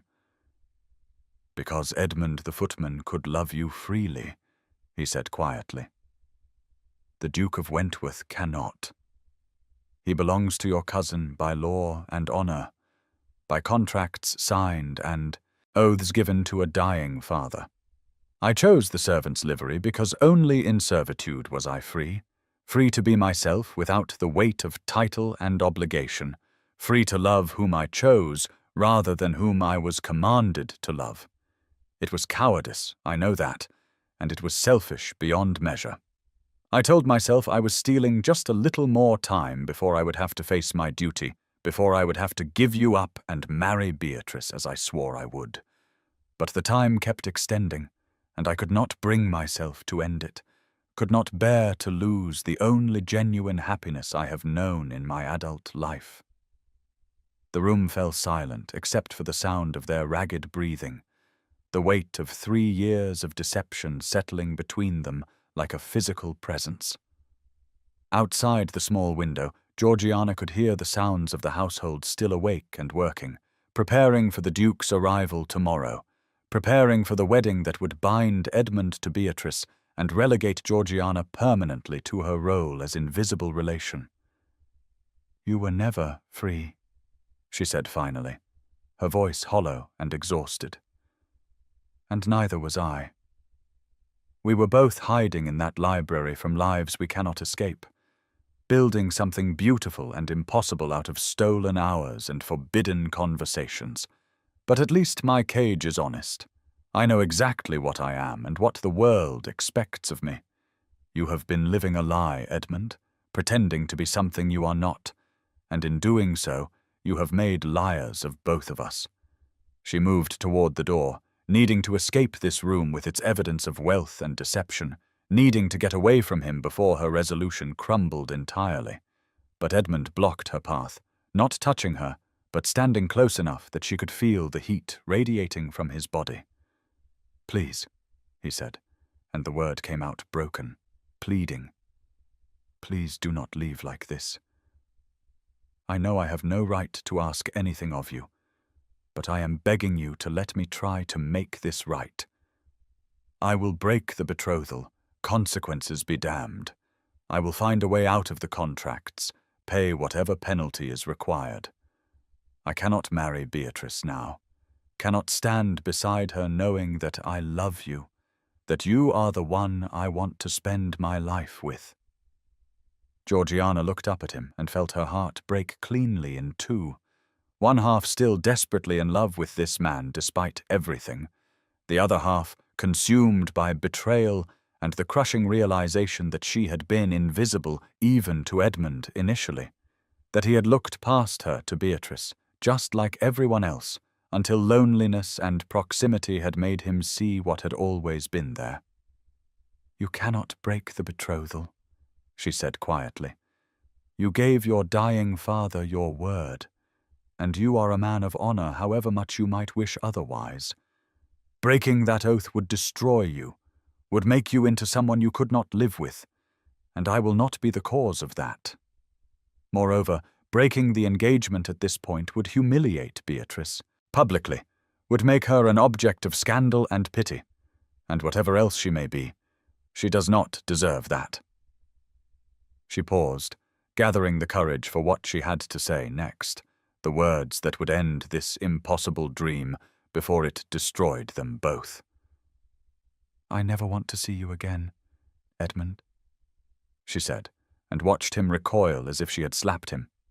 "When you arrive tomorrow as the Duke, when you claim your bride and proceed with your wedding, I will not be here. I will take a position as a governess or companion, will accept the first offer that comes, anything to remove myself from this household before I have to watch you marry my cousin while knowing what we shared in that library, what we could have been if circumstances were different. The thought of you serving tea to Beatrice at breakfast, of you sharing her bed and her life while remembering our conversations, is more than I can bear. So I am choosing to leave, to make myself truly invisible by removing myself entirely from your world." Edmund's face had gone ashen, his eyes bright with unshed tears, and when he spoke his voice was barely audible. "I love you, Georgiana Fairfax. I know I have no right to say it. Know that I have forfeited any claim to your affection through my deception, but I need you to know it is true. You are the finest person I have ever known, brilliant and kind and genuine in ways I had forgotten were possible in my world of obligation and performance. If I could choose freely, if I were truly free as I pretended to be in that library, I would choose you without hesitation. I would choose you over duty, over honor, over everything." The declaration hung in the air between them, beautiful and terrible and completely useless, because they both knew that in the world they inhabited, love was not enough to overcome the barriers of obligation and station that separated them. Georgiana felt tears sliding down her face, hot and bitter, mourning not just for what they had lost, but for what they had never truly had, built as it was on foundations of lies and impossible circumstances. "Goodbye, Edmund," she whispered, and this time when she moved toward the door he did not try to stop her. She fled down the corridor and back through the warren of passages to the main house, her candle extinguished and forgotten, navigating by memory and desperate need to escape. Behind her she heard no pursuit, no calls for her to return, only the terrible silence of a dream dying.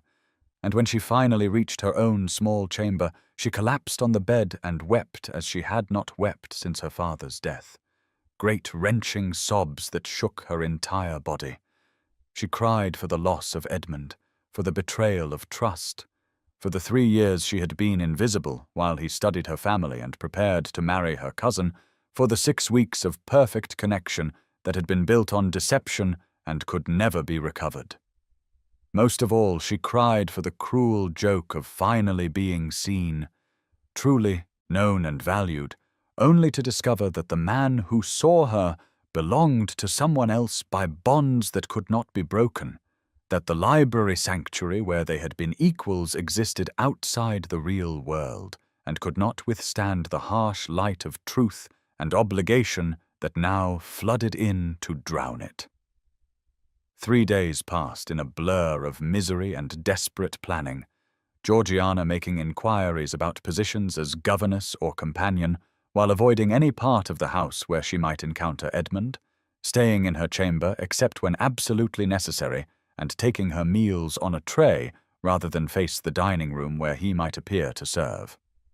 She had written to 3 families of her acquaintance seeking employment, humiliating letters in which she offered her services, teaching young ladies the accomplishments expected of their station, and she waited for responses that would provide her escape from Ashwood Hall before the wedding, that would bind Edmund to Beatrice and trap Georgiana in a household where every breakfast would be torture, every glimpse of the Duke and his new Duchess a knife twisting in her chest. On the afternoon of the 3rd day, the day the Duke of Wentworth was finally expected to arrive and claim his bride, Georgiana stood at her chamber window, watching the drive with a kind of sick fascination, unable to look away, even though every moment of the spectacle felt like a fresh wound. The household had assembled in the entrance hall in full ceremonial array, Lord Ashwood in his finest coat, Beatrice resplendent in a gown of pale blue silk that must have cost a fortune, servants lined up in perfect rows to greet the master, who would soon be family. Georgiana had pleaded illness to avoid participating in the welcome, claiming a headache that was not entirely feigned, and from her vantage point 3 floors above the scene, she watched the Duke's carriage appear at the end of the long tree-lined drive, a magnificent equipage pulled by 4 matched greys, the Wentworth coat of arms emblazoned on the door in gilt and azure. The carriage rolled to a stop before the entrance, and Footman rushed to open the door, and Georgiana held her breath, dreading and desperate in equal measure to finally see Edmund as himself, to witness the transformation from servant to Duke that would make their impossible situation horrifyingly real. But the man who emerged from the carriage was not Edmund. He was tall and fair-haired, where Edmund was dark, broader in the shoulders and perhaps a few years older, dressed in the height of fashion with an elegance that spoke of wealth and breeding.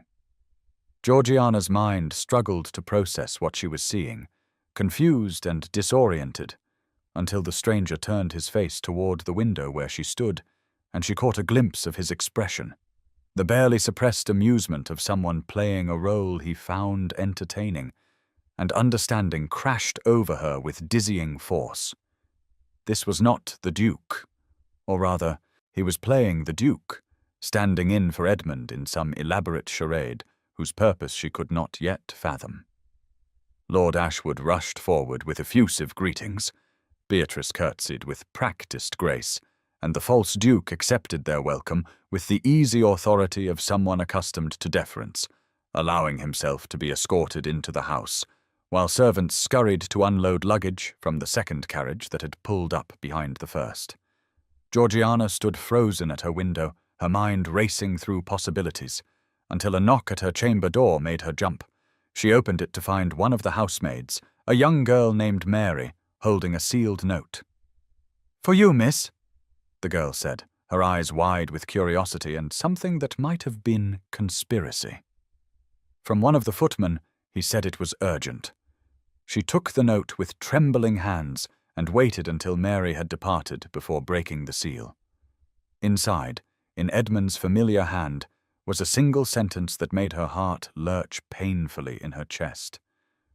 "Trust me, please. Come to dinner tonight. You will understand everything."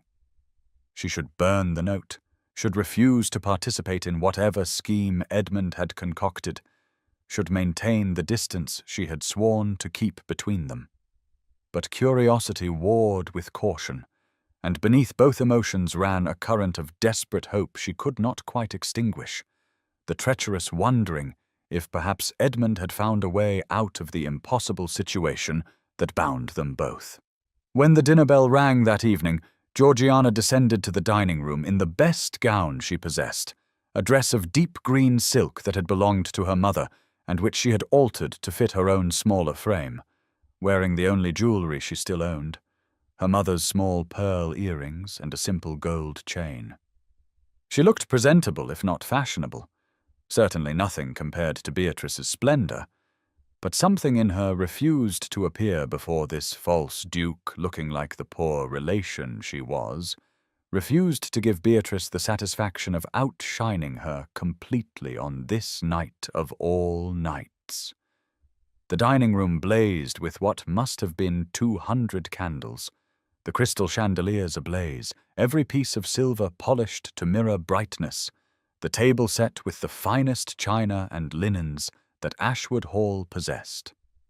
Beatrice held court at the centre of attention, positioned beside the false Duke, who introduced himself as the Duke of Wentworth with such conviction that Georgiana almost doubted her own eyes, almost believed she had imagined seeing Edmund emerge from that carriage.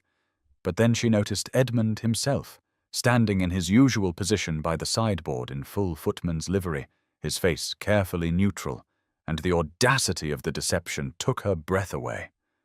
How did Edmund dare this charade, this elaborate performance with a substitute duke while he continued to play the servant, and what could he possibly hope to accomplish except to delay the inevitable moment when truth would emerge and destroy them all?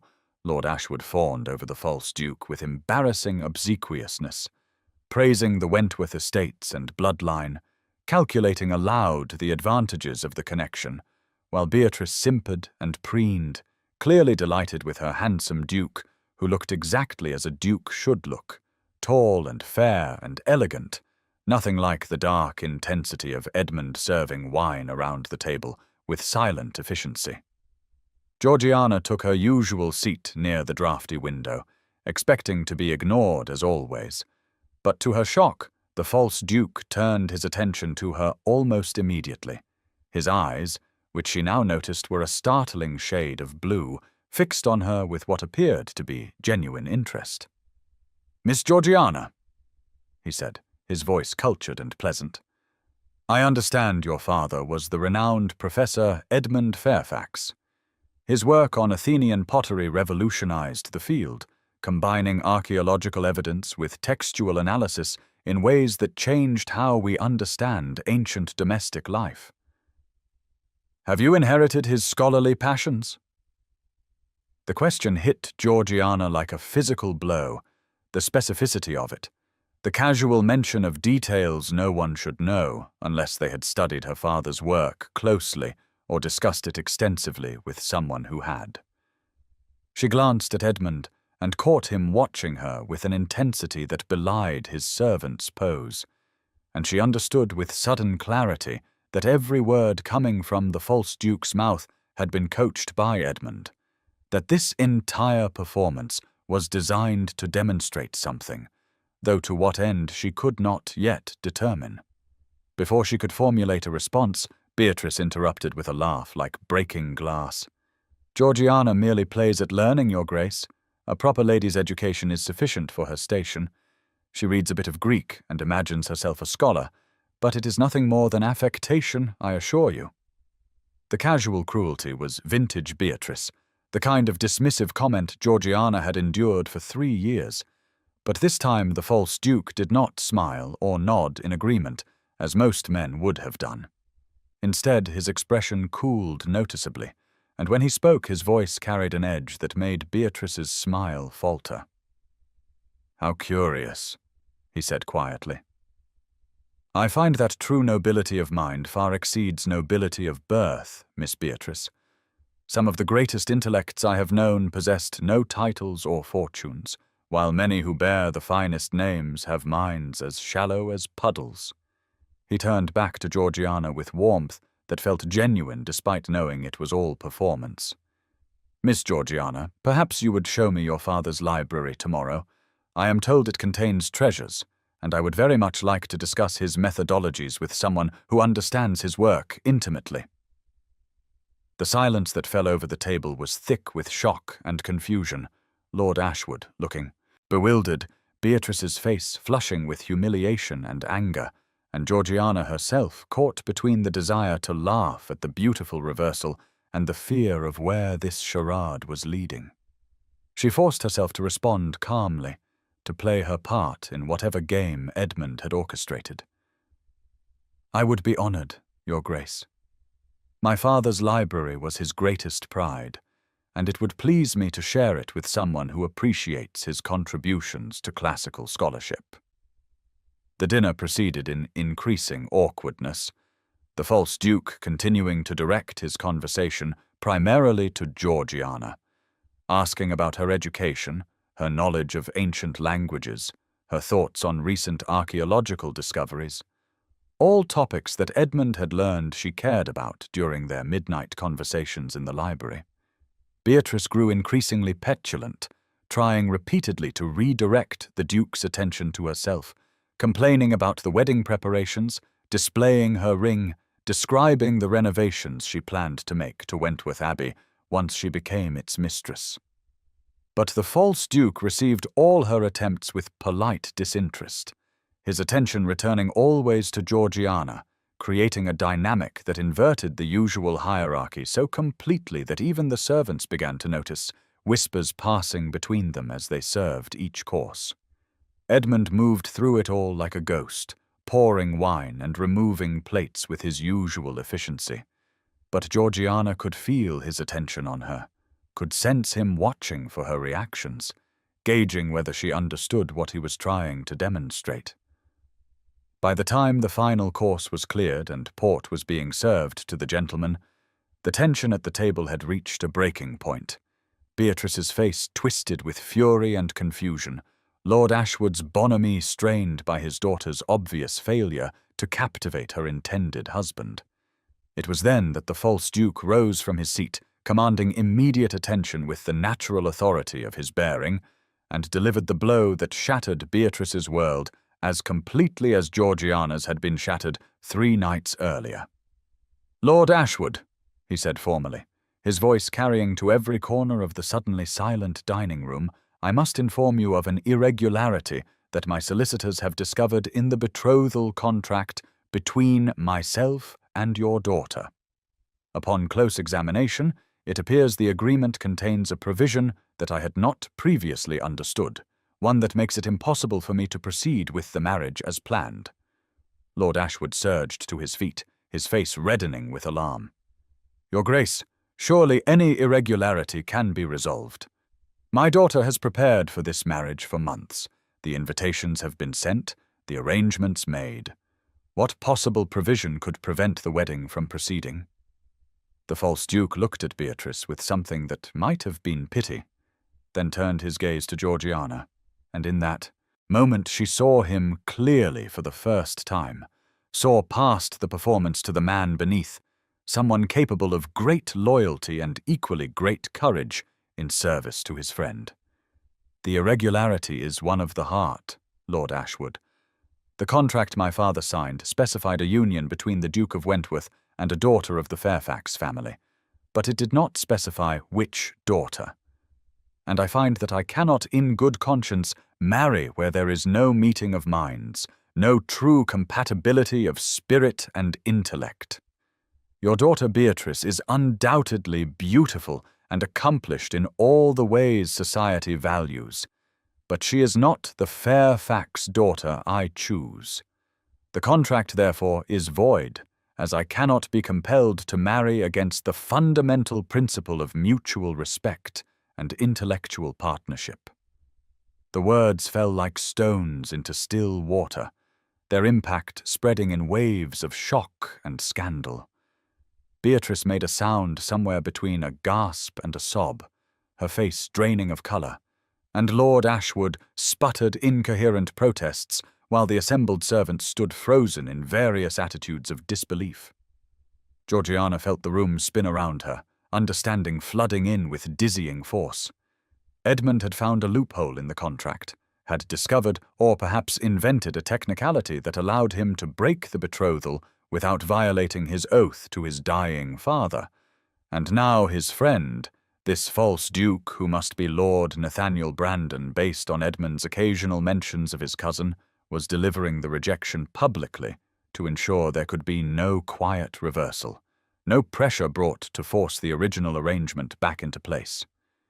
In the chaos that erupted, servants rushing forward to assist the swooning Beatrice, Lord Ashwood alternating between rage and desperate pleading, Georgiana's eyes found Edmund across the room and saw him watching her with an expression of naked hope and terrible vulnerability. The question in his gaze was clear even without words. "Can you forgive me? Will you trust me? Will you give me the chance to make this right?" She could not answer, could not process the enormity of what had just occurred. And so she did what she always did when the world became too much to bear. She fled to the library, hearing the sounds of pandemonium fading behind her as she ran through the familiar corridors to the one place that had always offered sanctuary. The library was dark, and she did not bother with candles, simply sank into her usual chair and tried to breathe through the overwhelming chaos of emotions churning in her chest. Edmund had done this for her, had orchestrated an elaborate deception to break his betrothal to Beatrice, had humiliated her cousin publicly in a reversal of all the small cruelties Beatrice had inflicted over the years. It was too much, too grand a gesture, too dramatic and risky and potentially ruinous for them all. She heard the door open and close, heard footsteps crossing the floor, and then Edmund was there, kneeling before her chair still dressed in his footman's livery, and the symbolism of it struck her with the force of revelation. The Duke kneeling before the poor relation, the master seeking permission from the one who had been invisible. "I have nothing to offer you but the truth, finally," he said, his voice rough with emotion. "I am Edmund Wentworth, Duke of Wentworth, and for 3 years I served you tea because it was the only way I could be near you without the weight of expectation, without the burden of title and obligation that comes with my position. I know I deceived you, know that I built our connection on a foundation of lies, but I need you to understand that the man you met in this library every night was the truest version of myself I have ever been." "You deceived me," Georgiana said, and her voice broke on the words.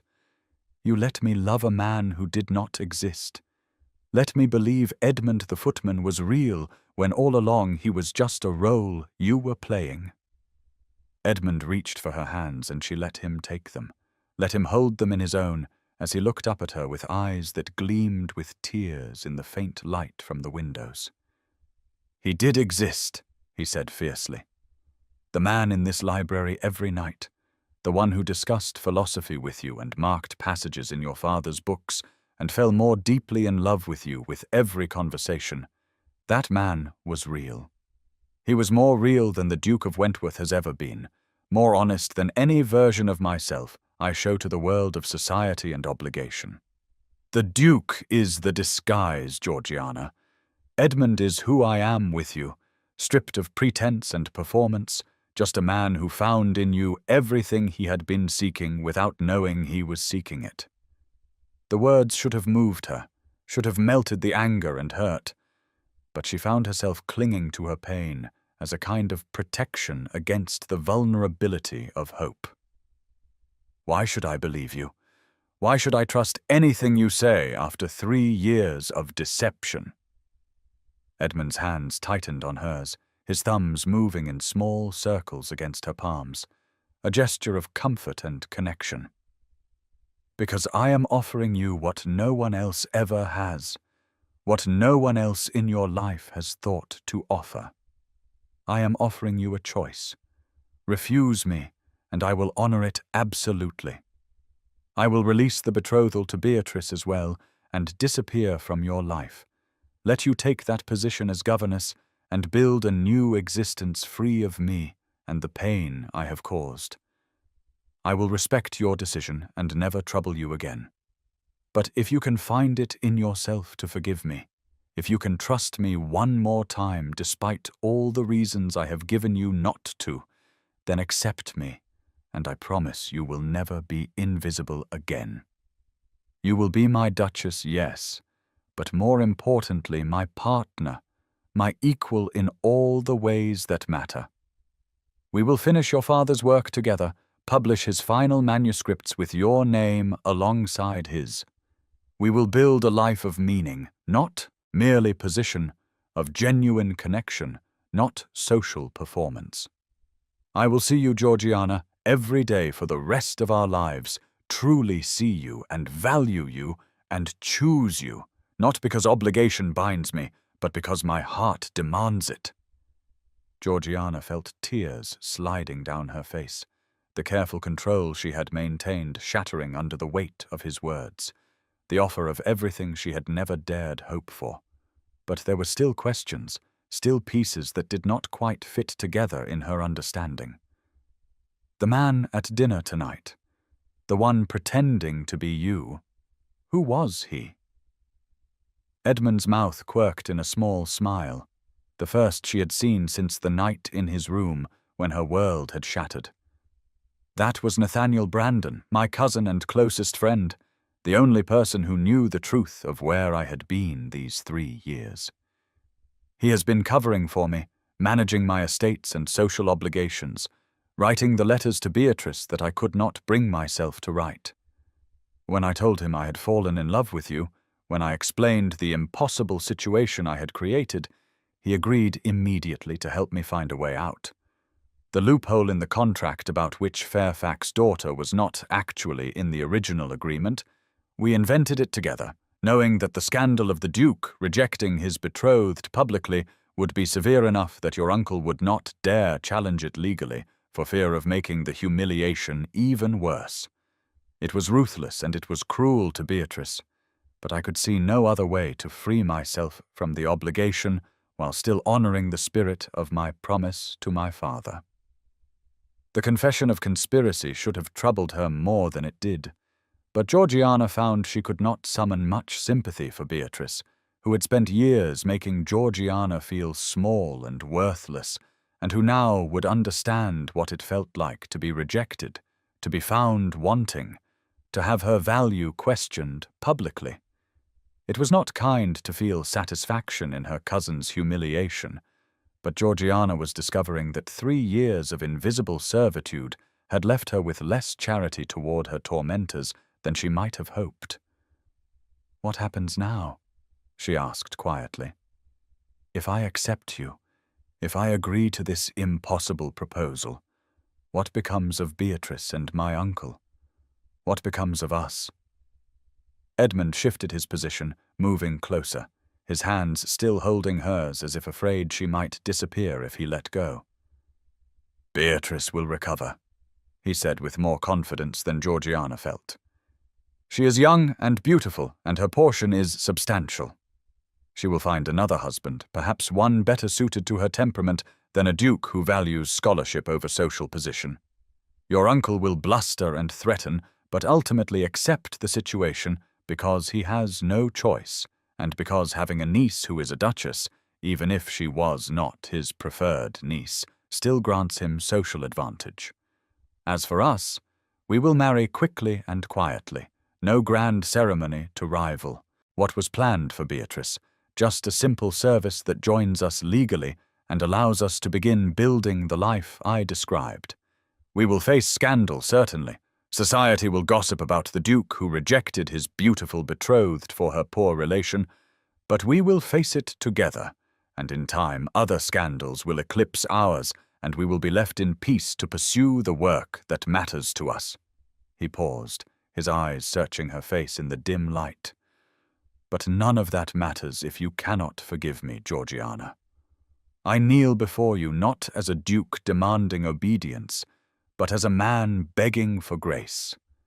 I love you with everything I am, and I am asking you to take a chance on us, to trust that what we built in this library over 6 weeks of midnight conversations was real and strong enough to survive the revelation of my deception."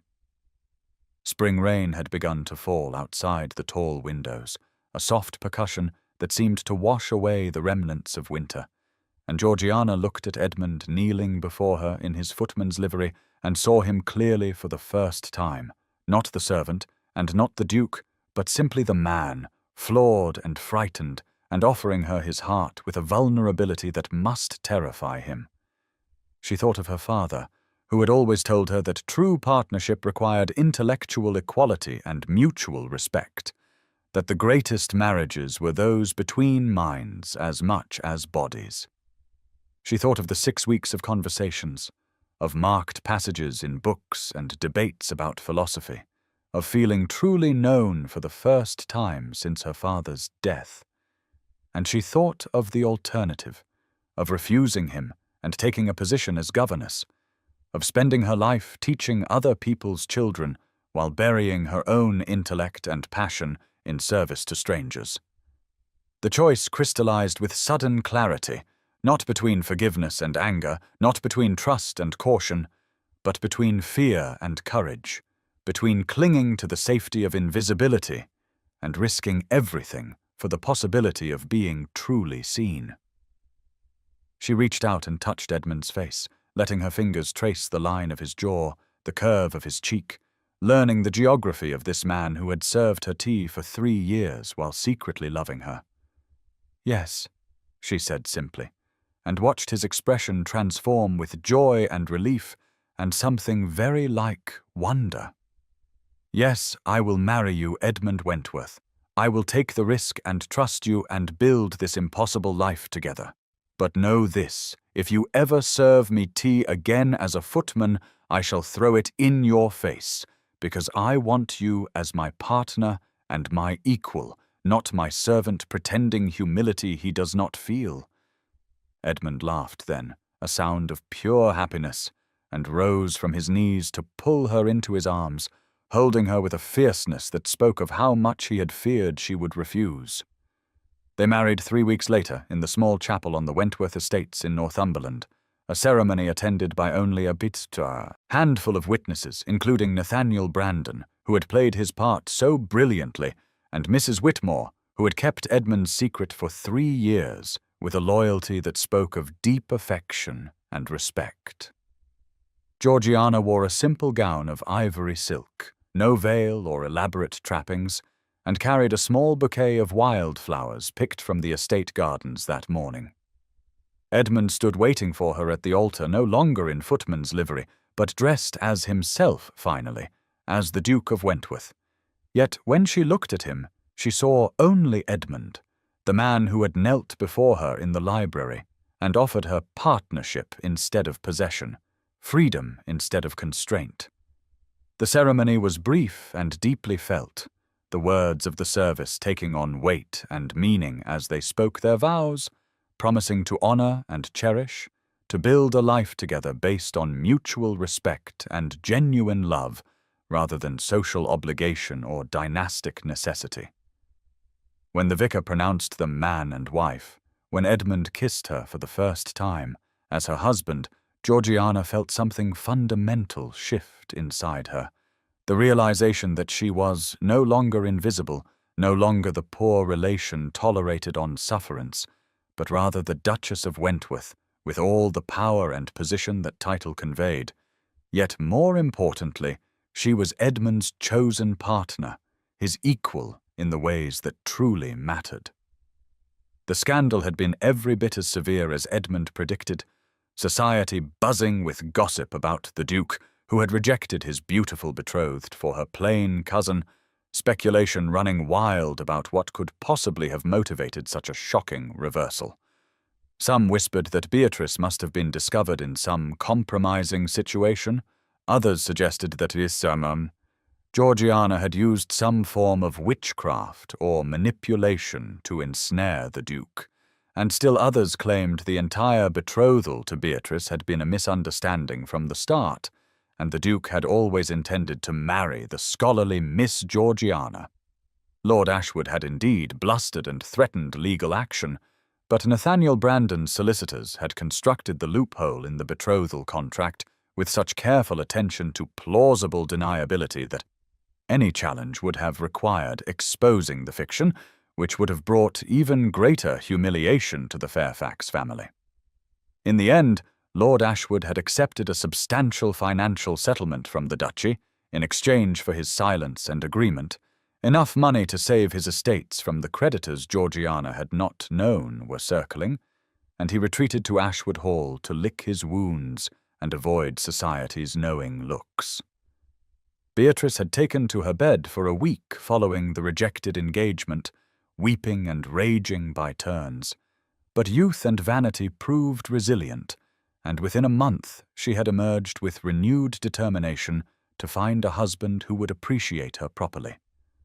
The ton had expected her to retreat from society in shame, but Beatrice surprised everyone by holding her head high and declaring that she had had a narrow escape from a duke who clearly valued dusty books over proper feminine accomplishments, and she would find a husband whose tastes were more aligned with her own. 6 months after the wedding, as autumn painted the Northumberland countryside in shades of amber and gold, Georgiana stood in the library at Wentworth Abbey and marvelled at the transformation that had occurred not just in the physical space, but in her entire existence. The Abbey itself was a magnificent estate, far grander than Ashwood Hall, with grounds that stretched for miles and architecture that dated back 3 centuries. But when Edmund had first brought her here as his bride, she had found it curiously lifeless. A museum of inherited treasures, maintained by servants but not truly inhabited. Rooms kept pristine but empty of warmth or purpose. Together they had changed that, breathing life and meaning into the ancient stones. The library had been Edmund's wedding gift to her, a vast room on the ground floor with windows overlooking the rose gardens, and he had spared no expense in expanding the collection and creating a research centre that would honour her father's memory while advancing the field of classical studies. Scholars came from Oxford and Cambridge, from universities in Germany and France and Italy, to study the manuscripts and artifacts Georgiana had assembled, to collaborate on research projects, to engage in the kind of intellectual exchange her father had valued above all else. The house hummed with conversation and debate, visiting academics, staying for weeks or months at a time. And Georgiana had discovered that she possessed a gift for facilitating these scholarly communities, for asking questions that sparked new insights, for connecting researchers whose work might complement each other in unexpected ways. She had established the Fairfax Research Centre in her father's name, funded generously by the duchy, and already it was gaining recognition as one of the premier institutions for the study of ancient Greek culture and archaeology. Edmund had thrown himself into the management of his estates with an energy and innovation that surprised his stewards and tenants alike, implementing agricultural reforms based on the latest scientific methods, establishing schools on his lands so that the children of his workers might receive education regardless of their family's ability to pay, creating programs to support widows and orphans and those who had fallen on hard times through no fault of their own.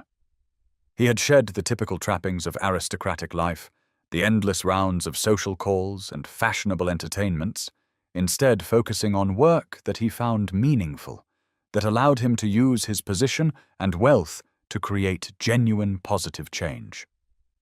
He and Georgiana made an unconventional duke and duchess, preferring quiet evenings discussing philosophy to glittering balls, hosting scholars and reformers rather than the cream of the ton, but they were happy in ways that defied society's narrow definitions of proper aristocratic behavior.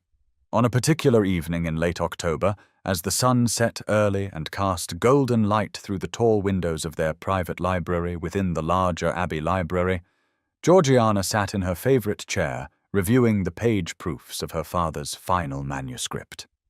She had spent 6 months completing the work he had left unfinished at his death, analyzing the pottery fragments from his final excavation, writing the chapters on dating methodology and cultural significance that he had outlined but never drafted, and now the book was going to press with both their names on the title page, Professor Edmund Fairfax and Lady Georgiana Wentworth. The Times had already published a review calling it groundbreaking work that would reshape understanding of Athenian domestic life, and the Archaeological Society had written to inform her that they wished to award her father a posthumous medal for his contributions to the field. She held the letter from the society in her hands, reading it again with a mixture of pride and grief, wishing her father could have lived to see his work completed and recognized, yet knowing that he would have been proud of her for finishing what he started. They are calling it groundbreaking work, completed by his daughter, the Duchess of Wentworth, she said aloud, looking up to where Edmund sat across from her in his own chair, reviewing reports from his estate managers. Father would have been proud. Edmund set aside his papers and smiled at her, that particular smile he reserved for moments when she accomplished something significant, a look of such genuine pleasure in her success that it still had the power to make her heart skip. He would have been proud, not because you are a duchess, he said gently, but because you are a brilliant scholar who had the courage and dedication to complete complex work to the highest standards. The title merely gives you the platform to be heard, Georgiana. The work itself is what matters, and it is exceptional. He rose and moved to the small table where their tea service sat, an elaborate silver set that had been in the Wentworth family for generations, and proceeded to pour her tea with exaggerated footman formality, his posture perfect, his movements precise. "More tea, Your Grace," he intoned in a carefully neutral servant's voice, and Georgiana laughed as she always did when he performed this particular ritual, the private joke that never seemed to lose its charm. "You know I fell in love with you when you were Edmund the footman," she said, accepting the cup he offered with both hands, their fingers brushing in the familiar gesture that still sent warmth through her. "Sometimes I miss him, that quiet man who served my breakfast and said so little but saw so much." Edmund settled back into his chair, his own cup in hand, and his expression turned thoughtful and tender. "He is still here," he said softly. "He is the part of me that knows the truest wealth is not the title or the estate or the social position. It is this, you and me and our work and our life together. Everything else is just livery I wear for the world, the costume of duke that I put on when necessary, but which has nothing to do with who I really am. Who I really am is the man who spent 3 years watching you move through Ashwood Hall, being invisible to everyone else, and falling more deeply in love with you every day, even when I did not yet have the courage to act on those feelings." Georgiana set down her teacup and moved to sit on the arm of Edmund's chair, a casual intimacy that would have scandalized proper society, but which felt natural and right in the privacy of their library. "Do you ever regret those 3 years?" she asked, a question that had troubled her occasionally in the months since their marriage. Living as a servant, hiding who you were, wasting time that you could have spent managing your estates or taking your place in society? Edmund's arm came around her waist, holding her secure, and he looked up at her with absolute certainty. "Never," he said firmly. "Those years taught me that worth is not bestowed by birth, but earned by character, that the accidents of title and inheritance have nothing to do with a person's true value. You were invisible to everyone else at Ashwood, overlooked and undervalued, but you were the only person I truly saw, the only one whose opinions mattered, whose company I sought, whose approval I craved. And in seeing you, in learning to value what you valued and respect what you respected, I finally saw myself clearly too, saw how empty my life had been before, how much of it had been performance and obligation with no genuine meaning underneath. Those 3 years of service were the most honest years of my life until I married you, and I would not trade them for anything." The sound of voices drifted in from the main library, where several visiting scholars were engaged in animated debate about recent discoveries at Pompeii, and Georgiana smiled at the evidence of life and purpose filling the ancient house. A letter had arrived that afternoon, brought by special messenger from London, and she retrieved it now from the side table where she had left it, passing it to Edmund with a sense of satisfaction at the news it contained. "Beatrice has married," she said, watching Edmund's face as he read the brief note from her uncle. A merchant named Thomas Gardiner, extremely wealthy from trade with India, well below her in social standing by aristocratic measures, but apparently well suited to her in temperament. Uncle writes that she is happy, that she has taken charge of managing several of her husband's business ventures and shows considerable aptitude for commerce. He sounds rather bewildered by the whole affair, as if he cannot quite understand how his daughter found contentment in a match that brings no title or social elevation. Edmund finished reading and set the letter aside with a thoughtful expression. "Good for Beatrice," he said, and sounded as if he meant it. She needed someone who would value her for her strengths rather than simply her beauty and connections. Someone who would give her real work to do rather than relegating her to ornamental status. A merchant who needs a partner in managing his enterprises will appreciate her organizational skills and her social confidence in ways a duke seeking a decorative wife never could. She found her own path to fulfillment, just as you did, just as we both did. It seems none of us fit the roles society assigned us, and we are all better for having the courage to step outside those constraints. The thought of Beatrice managing business affairs and thriving in trade rather than aristocratic society struck Georgiana as deliciously ironic. The beautiful cousin who had spent years mocking Georgiana's intellectual pursuits, now finding her own purpose in work that society would consider equally inappropriate for a lady. Perhaps they were not so different after all. She and Beatrice, both women seeking meaning and agency in a world that offered them only ornamental roles, both finding happiness by defying expectations and building lives on their own terms.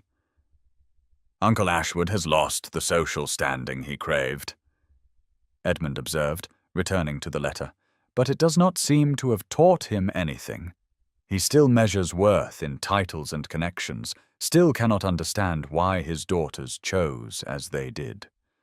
Some people never learn to value what truly matters." Georgiana thought of her uncle, bitter and diminished in his provincial estate, clinging to the empty prestige of having been almost connected to a duke, and felt only a distant pity for him. He had taught her an important lesson, though, shown her through negative example what happened when one valued position over character, appearance over substance, and she was grateful for that education, even if it had been painful to acquire. The evening deepened, the golden light fading to blue dusk, and Edmund lit candles around their private sitting area, creating a warm glow that pushed back the autumn darkness.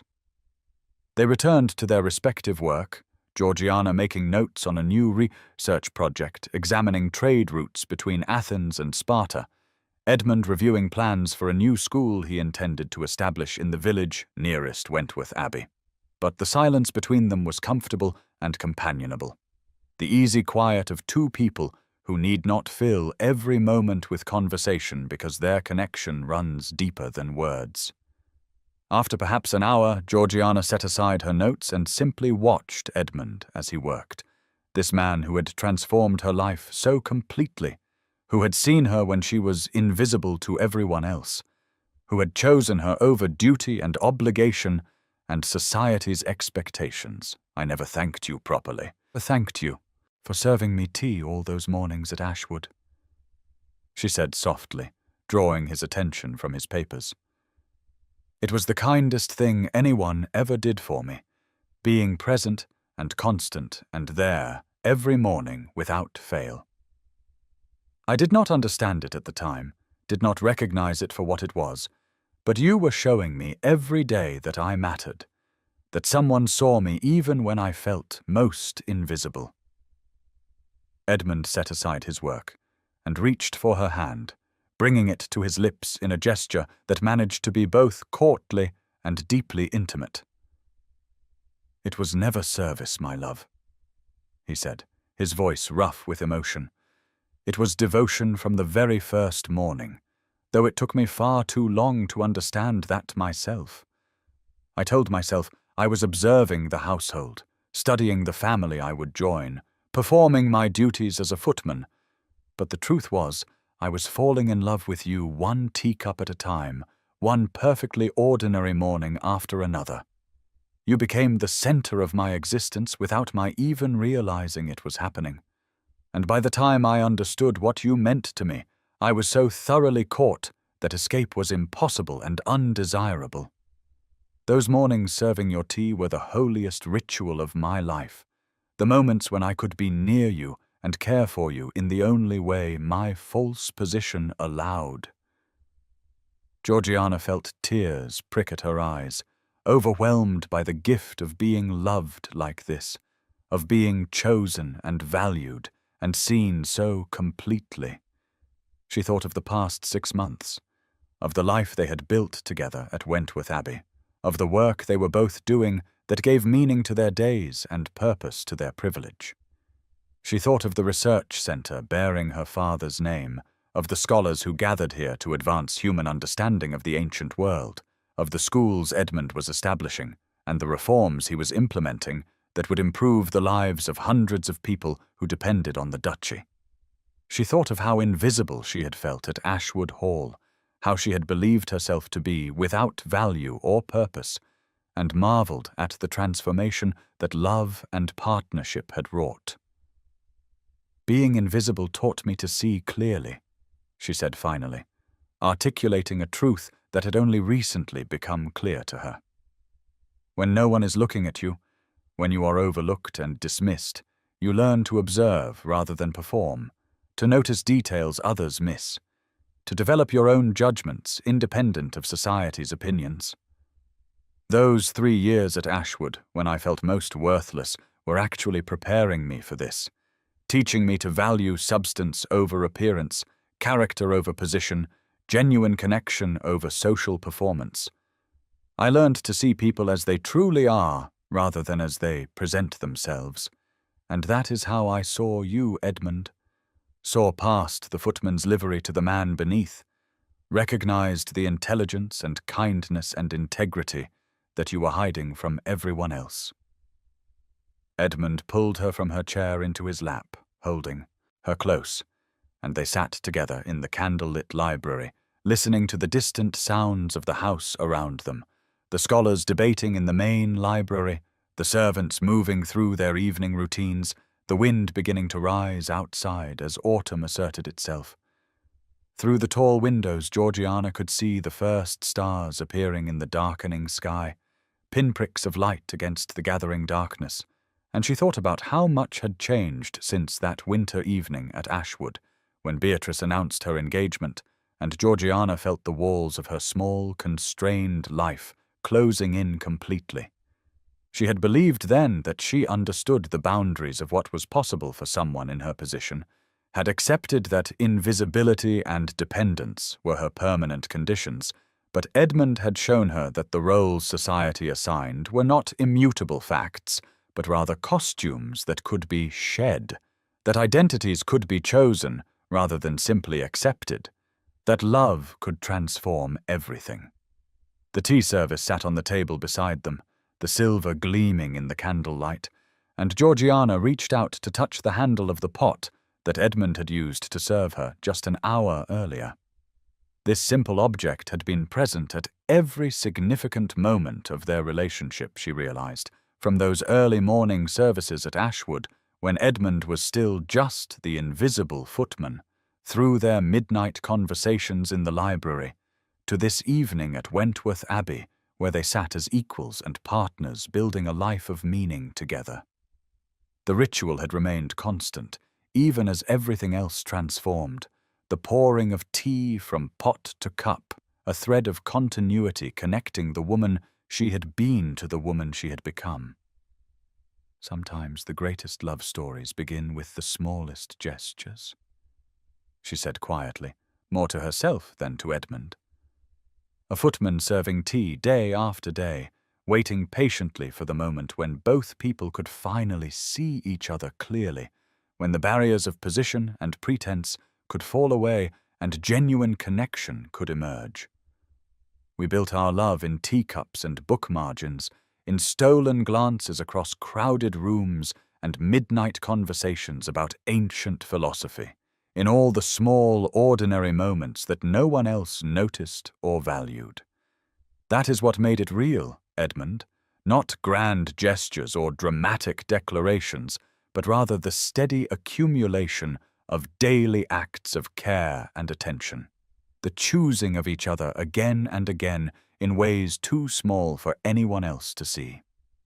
Edmund's arms tightened around her, and she felt him press a kiss to the top of her head, a gesture of tenderness that still had the power to make her feel cherished and safe. "You are the scholar and the poet both," he murmured against her hair. "You take our story and make it beautiful. Find meaning in what I thought were merely my desperate attempts to be near you without revealing myself. But you are right that love is built in small moments as much as large ones, in the daily choosing and the patient waiting as much as in the dramatic revelations. I waited 3 years to tell you the truth, 3 years of serving your tea and watching you and falling deeper in love while trapped in a situation of my own making. It was agony, and it was bliss, torture and transcendence, the best and worst years of my life all at once. And now we have this, a life beyond anything I imagined possible when I first took that position as footman, a partnership that validates everything I believed about what marriage could be if built on genuine respect and intellectual equality." The candles burned lower, casting dancing shadows on the book-lined walls, and outside the wind picked up, rattling the windows and sending autumn leaves swirling past the glass. Soon it would be winter again, the cycle completing itself. But this year Georgiana would face the cold months not as a dependent relation huddled in a drafty corner of someone else's house, but as the mistress of Wentworth Abbey, as a published scholar and a duchess, and most importantly as Edmund's chosen partner. She thought of all the women like her, the ones living in the margins of other people's lives, the poor relations and spinsters and widows who were invisible to society, overlooked and undervalued, and she hoped that somehow her story might reach them, might offer evidence that transformation was possible, that being seen and chosen and valued was not reserved only for the young and beautiful and wealthy. Every person possessed inherent worth, regardless of their social position or marital status or material circumstances, and the right partner was one who recognized and honored that worth, who offered freedom rather than constraint, partnership rather than possession. Edmund had given her all of that and more, had seen her when she was invisible and chosen her when she believed herself unchosen, had offered her not just his title and wealth, but his genuine self, flawed and vulnerable and courageously honest. In the main library beyond their private sanctuary, she could hear the scholars beginning to disperse for the evening, calling good nights to each other, their voices warm with the satisfaction of productive intellectual labor. This was the world she and Edmund had built together, a place where ideas mattered more than bloodlines, where contribution to human knowledge was valued over social position, where people were seen for who they truly were rather than what accidents of birth had made them. It was not perfect. There were still constraints imposed by their positions, still expectations they could not entirely escape, still moments when the weight of title and obligation pressed down heavily. But they faced those challenges together, partners in the truest sense, and that made all the difference. Georgiana shifted in Edmund's arms, turning to face him directly, and cupped his face in her hands, studying the features that had become so dear to her, the dark eyes that had watched her for 3 years before she even knew to look back, the mouth that could quote Aristotle and discuss archaeological methodology and kiss her until she forgot her own name, the face of the man who had transformed her world. "I love you," she said simply, the words inadequate to express the depth and complexity of what she felt, but still necessary to speak aloud. "I love you for seeing me, for choosing me, for building this life with me. I love you for the footman you pretended to be, and the duke you reluctantly are, and the man you actually are beneath all the roles and performances. Thank you for waiting for me, for serving me tea all those mornings, for being patient until I could finally see what was right in front of me all along." Edmund's answer was a kiss that tasted of tea and promise and coming home, and when they finally drew apart, he rested his forehead against hers and whispered the words that had become their private benediction, the truth that anchored everything else.